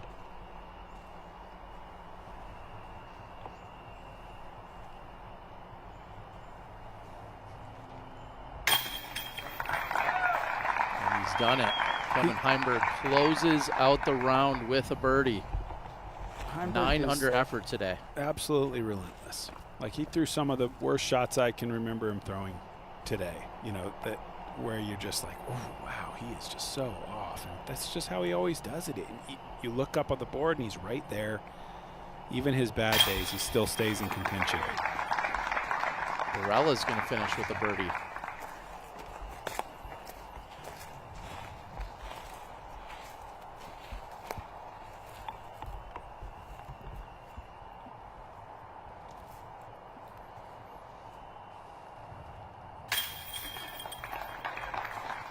Burr is in for the par.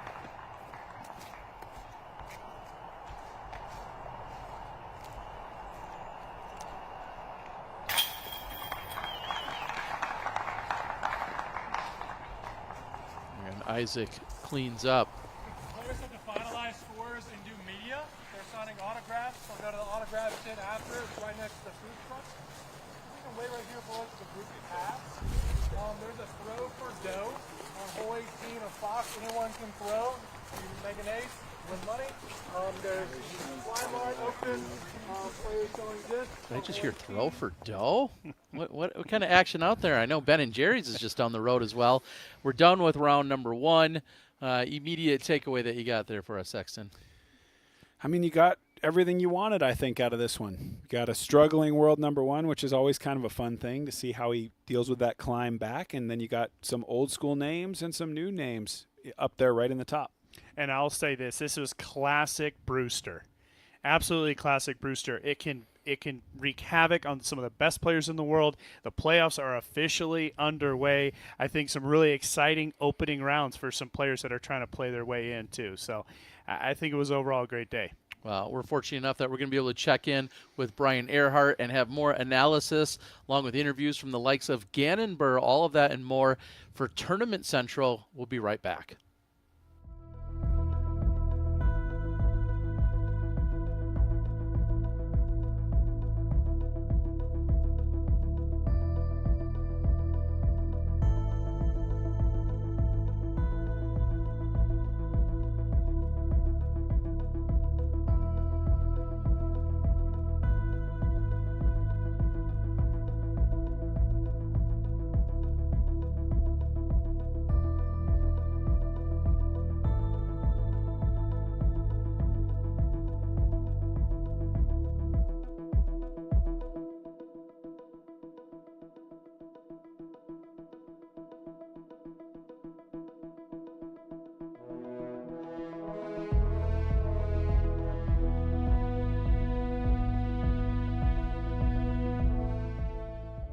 This season, Team Discraft is making a statement, and the message is loud and clear.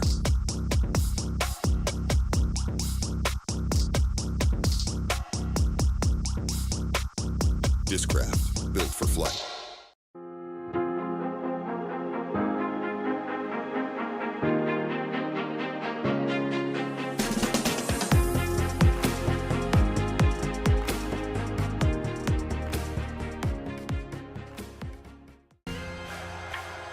Legends built it. The next generation is elevating it. The most dominant team in disc golf history just got deeper. World champions, record breakers, the future of the game, united under one banner. This isn't just competition, it's a legacy in motion. This is the next chapter. Discraft, built for flight.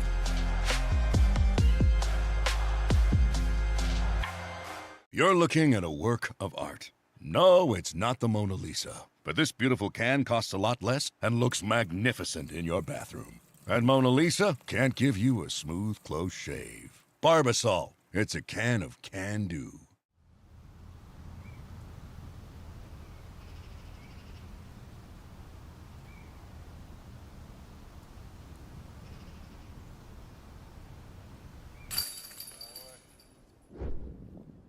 The educational disc golf experience brings disc golf to schools and communities nationwide. With support from industry leaders and key partnerships, Edge has granted over $450,000 to help kids learn and grow through the sport of disc golf.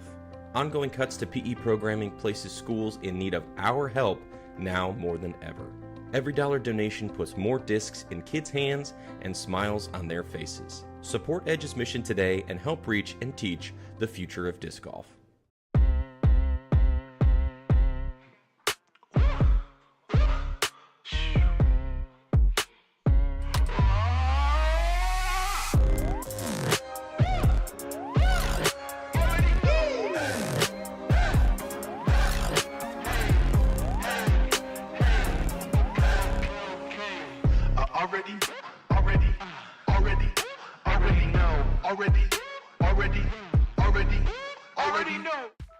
At the Paul Macbeth Foundation, we're obsessed with one thing: making disc golf more accessible to people around the world. But here's the thing, we can't do this alone.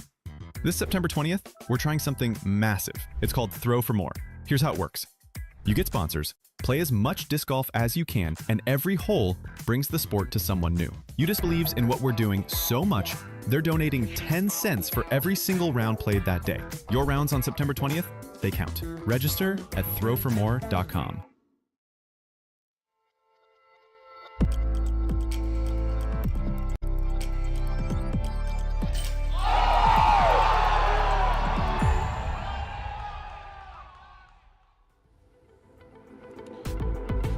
Tournament Central as we are done with round 1 at the Green Mountain Championship, and we're taking a look at the Innova Hot Rounds, which includes, of course, Ezra Robinson not only tying the course record at 13, but maybe more importantly 3 clear of everyone else that's sitting in second right now. Aaron Gossage, Ben Calloway, along with Matt Bell, world champ Greg Barsby, along with Paul Macbeth, doing some work out there with their 9s. Heimberg and Hammes will round out our top 2 cards. Can take a look at some of the highlights that we saw from Ezra Robinson today. Caught up with him about halfway through his round. Hitting the tee shot here on hole number 10. I did not give this one the credit it deserved. I think we might have only seen it from the tee cam. I thought he had 40 feet. Got up there and it was absolutely parked. Yeah, I mean, he started 8 for 8. So he went to that back 9 already in great position. A couple big putts. That one right there was on 13. Then this was on 14.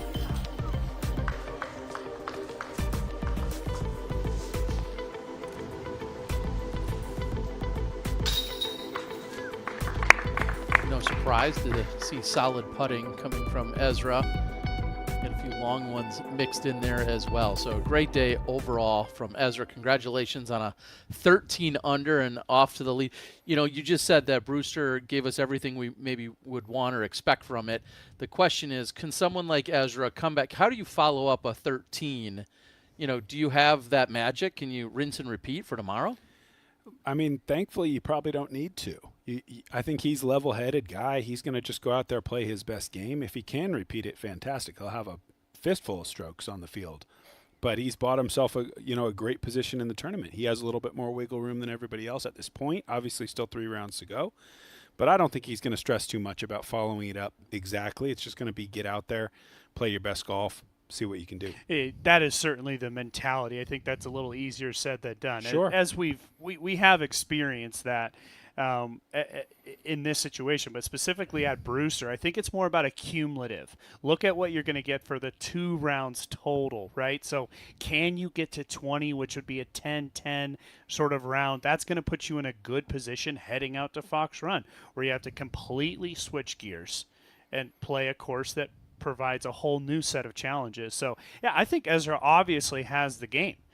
He can win in the woods. He can also win out in the open. So, yeah, good start for him. At the end of the day, a course record is still a special thing to celebrate. All right, well, someone else, the hottest round that we saw on our final feature card came from Calvin Heimberg, and we've got some of the highlights where we can take a look and see what he was doing out on the course today. Calvin, you said it, started out somewhat slow in the first couple of holes, but then really started to put it together. Absolutely. I think, you just can get complacent as a fan and start to expect perfection from these guys because they give it to us, or very nearly. So those really errant shots just stick with you from Burr and from Heimberg today. But the fight was there for Calvin Heimberg, and I think it usually is. He's kept his foot on the gas. That was a really fantastic shot on 7.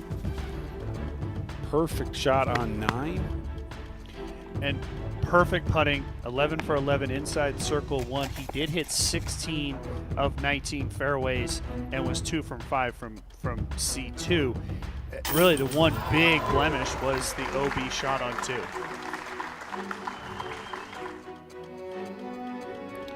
A great putt here as well by Calvin Heimberg, and we were able to catch up with him right after his round. Here he is.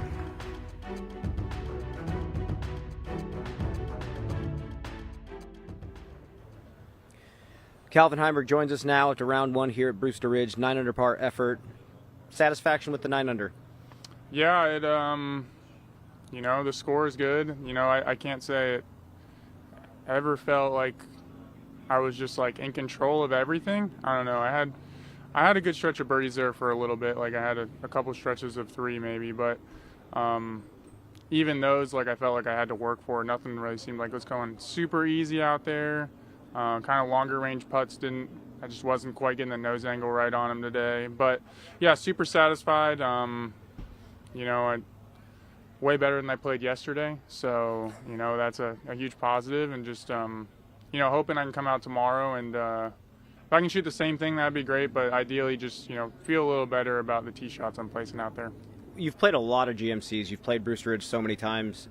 Do you essentially know every single disc that you're going to throw on each tee pad? Are you making any changes tomorrow? Yeah, I don't think I'm making any changes out there.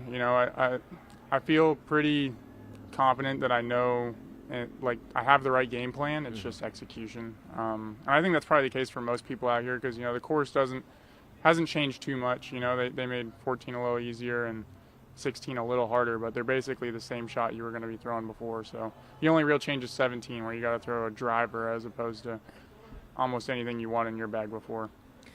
Any extracurricular activities here in Vermont that you're going to get into tonight? Nothing planned yet. Played a little putt-putt at the resort last night. I want to get over and play the putt-putt over in Stowe. There's one without bumpers. I forget what it's called. So hopefully some putt-putt one of these nights. I don't know if it'll be tonight, but that's on the agenda for one of the evenings. Well, Calvin, thank you so much for your time. We'll see you tomorrow. Thank you. And good to hear from Calvin. And I'm going to start with you on this one, Doss. We heard him openly admit and say he played much better than yesterday. You and I were witnessing that on live.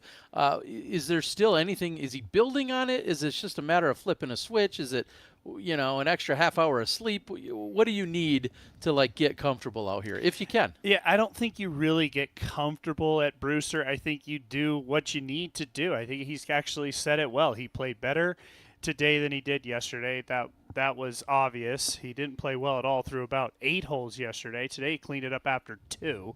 It was really just 1 and 2 that he didn't play well. Ultimately, everything was pretty good. But Calvin Heimberg has played well in this tournament. He does have top 10s, as he does in basically every tournament he's ever played. But if he can put a good one down tomorrow, you'd certainly have to look at him to really play well at Fox. He has so much power off the tee. He can keep it low. Even if it's windy, you would expect him to play pretty well out there. Yeah, and what he did say is that if he shot another 9, he'd be seemingly content with that. You were just talking about a pair of 10s, pair of 9s, essentially the same thing. Someone who statistically has been out there doing plenty of domination is, of course, Gannon Burr, and what he's been able to accomplish has been incredible, leading in so many different categories. Is it shocking to see him have such a poor day today? Yes and no. I mean, I think anytime the world number 1 plays poorly, it's a little shocking. But nobody can play perfect every single week. So I think I'm kind of on the fence about. I'm not. I guess I wouldn't say I'm shocked, but I am surprised. Just as I would be surprised anytime he misses what appears to be a simple shot, like this one right here. Ended up also missing that putt. So surprised is the word I'm going to use.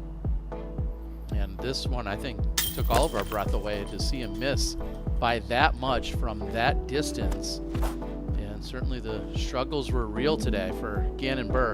And it's not like Gannon Buhr came out and then shot 3 over. I mean, we all know Gannon Buhr's bad day is still usually pretty good. But when we're used to such excellence from him, as he's ultimately was going to walk away with a par on the final hole. Look at all the stats in that. Gannon Buhr leads or is one of the front runners in. You wonder, how does anybody beat him if you have all of those stats? Yeah, I mean, just those top 2. I get the most birdies, I get the least bogeys. Come at me. You know, if you combine those 2 things, you're going to have the most points on tour. Well, and he's caught up with Brian Earhart after his round. Here's what he had to say. All right, joining us now, Gannon Buhr, world number 1. Round 1 is done here at Brewster. Not the greatest day to your standards. Just talk about it from your perspective. Yeah, I don't know. I mean, honestly, it felt pretty similar to how I felt going into Deaglow. Game didn't feel good. And, you know, I was able to kind of will it in there with Deaglow because I feel like you're kind of in the open and you can get away with more stuff, but when you're in the tight woods, you can't. And it really exposes your flaws. And today, my forehand and backhand coming into the day, the whole week had just been terrible. Like shanking, spraying, haven't been able to figure out what's wrong. It's not a lack of practice. I've been putting in a ton of work and trying to figure it out. But yeah, I just couldn't seem to get anything going. I just had no confidence. I felt like I missed my angle by a little bit every hole. I wasn't throwing horrible shots, but they just weren't birdies. And I think I had like maybe 5 holes where I was putting for birdie from C1, which is just like unacceptable at this course, considering you should have 5 birdie putts from C1 in the first 5 holes, it feels like. So yeah, just bad. Mentally, I mean, that was fine. It's just, like I said, my game was just bad. Is this something that you feel like going into tomorrow that you have to go out to the field and fix something, quote unquote, or is it just something about getting some rest and waking up to a new day? Yeah, I mean, I think I don't know. I feel like it's probably just going to be kind of just try to get through the round again. I doubt that I'm going to be able to make any like extreme changes that is going to make my game feel that much better. But you know, I think if I can pop off a double-digit round the next day, you know, I could probably get within maybe 5 or 6 of the lead, which is no problem going into Fox Run. So I'm not out of it by any means at all. I could do what I did last year, the last 3 rounds, and just get really hot. So I'm fine. I'm obviously disappointed. I think might have been my lowest rated round of the year so far. So that obviously hurts, especially trying to get that ratings record. But maybe it'll drop off the ratings. So, yeah, I'm okay. Just see what happens tomorrow and do my best moving forward. Gannon, thanks for your time. We'll see you out there tomorrow. Anything that you take away from what Gannon just shared with us? It looked like he was feeling off, I guess, you know, so I think we kind of knew that. I'm not surprised to hear him say he still feels like he's in the hunt. I think he's won by far enough tournaments by now to know that a level head is going to give him the best opportunity to bring that game that we're used to seeing from him. Yeah, and I go back to the World Championship where it kind of didn't play well, stayed in it, and then at the very end just went zoom and was able to get that tournament by just 1 stroke. That is experience, right? That's the championship experience that Gannon Buhr has. On the other hand, he just said, my game feels horrible, spraying the disc all over. That was how Deaglow went down, and he still won it. Look, tomorrow's going to be so critical. He needs to at least get, I would think, to double digits and then roll the dice out at Fox Run because he does have the course record out there. He knows he can go low. All right. Well, speaking of experience, we've got our lefty experience out there. Of course, we're talking about Brian Earhart. We're going to welcome him in. And Brian, thanks for hustling around out there both rounds today. My question would be, were there any surprises, anything that shocked you on the course? Good play, bad play, scores, anything that surprised you out on the course today? There were a couple things. The first thing is I did 2 interviews with guys that shot 9 under par, Paul McBeth, Calvin Heimberg. And perspective is a very funny thing when you play in the woods. sometimes it can feel like an incredible round that you got unlucky, and sometimes it feels like you had a terrible round, but you scrambled your butt off and shot the same number as somebody else. And it felt like that's what I got. Calvin said 9 under. I'm extremely satisfied with that. And Paul looked at me like I had offended him with the question of if he was satisfied with a 9 under par. And these are both some of the best players on the planet. It's an interesting experience playing Brewster Ridge. Some days you feel like you're playing great and the numbers just don't reflect, and sometimes it's the opposite. The other thing that surprised me is Gannon's ability to look me in the eye after a terrible day and not panic. And I know he's gotten better and better with that over the years as he's matured. But I remember even just a couple years ago when he was really starting to find his groove, where a bad round would just ruin him. He'd go out to the field, he'd rip drives for 2 hours, he'd film his form, he'd be trying to figure out exactly what was wrong, and then he would share with everybody what he had fixed and what he's doing better. But it feels like he's like, okay, I had a bad day, I'm fine, I'm going to come back. And like Doss said, he didn't shoot a single hot round at the World Championships. He knows that these 4 or 5 round tournaments are marathons, and you just have to wait throughout the weekend for other people to slip. Well, you're out there on the ground, Brian. We're here. I'll put you on the spot and say a leading candidate for OTB shot of the day. What jumps out in your mind in terms of best shot you saw today? I would say Albert Tom on 18. Also, Gannon's putt on hole number 12 was ridiculous from my angle, and Gannon said he actually had to challenge some little tiny branches, and he got slightly redirected on them. So those are my 2 picks. Yeah, we definitely did see Gannon. He actually hit several little branches on 12. That's a good one, Brian. Brian, I just want to quickly switch over and get your opinion on Ezra Robinson. You went up and caught up with him. You interviewed him. How was that interaction? I mean, it's a course record round on a very famous course, and this guy's won 2 Pro Tours this year. Is he ready to graduate and move up to one of these big ones? What's your thoughts on Ezra today? He's such a momentum player, and this is a guy who I've seen absolutely demolish Northwood Black. He loves throwing hard through these woods, and he just looks elated right there. I mean, he has his fiance with him on the bag. Life is good. I think Ezra is in a great place. I think him and all of his people he's with are staying out there with some family out at Lake Champlain. It just feels like a really good time for him, and this course just seems to really make sense as well. So I wouldn't be surprised if he keeps this energy up, if he puts together another solid round. Maybe not a 13, but something pretty solid as well. Oh, you got to think. He saw his brother. He was the first one to embrace his brother at the World Championships here a couple years ago. Maybe he knows it's his time at the Green Mountain Championships this year. Brian, whether it's putt-putt or something else to get ready for Fall Fest or whatever the fun is, you go out and find some of it tonight. Relax, and we're looking forward to seeing you bright and early tomorrow morning. Thanks for being here. Thank you, guys. See you out there. I guess I'll just quickly answer my own question. I mean, I think Ezra is ready. Yeah. I think he really is. Over the last 2 years, from a development standpoint, from where he started to where he is today, I think he is the most improved player. The wins that he's picked up, the average finishes that he's done, from an improvement perspective alone, I think he's there. And yeah, it's going to be a long way to get all the way to the finish line, but I think Ezra's ready. Tomorrow's a big step for him to back up a course record setting round. One of the things that I always think about Ezra and Isaac, your older brother, Isaac, 4 majors, and yet I still cannot confidently say who will have the better career. Yeah. You know, it's like Ezra is that good. I agree. That you could imagine a world where he gets his 4 majors. Both of those guys are under 25 years old.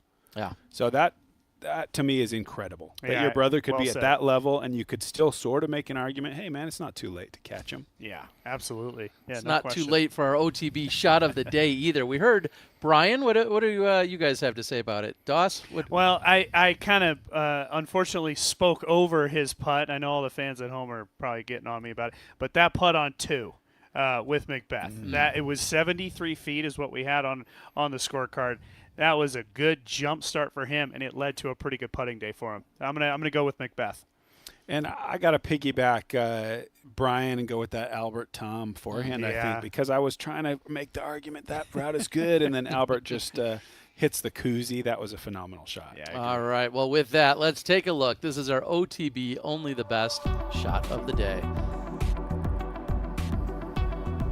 And I like this one as well. If I was going to have some input, it was this tiny gap. Yeah, this was crazy. And the payoff. Can the putt be a part of it Yeah, too? I was just going to say, the fact that he also made the putt is what makes this shot of the day. If he doesn't make the putt, it's still a very impressive throw. But the fact that he could follow it up. Oh, shots of the day. Yeah. OTB sequence of the day. Yeah.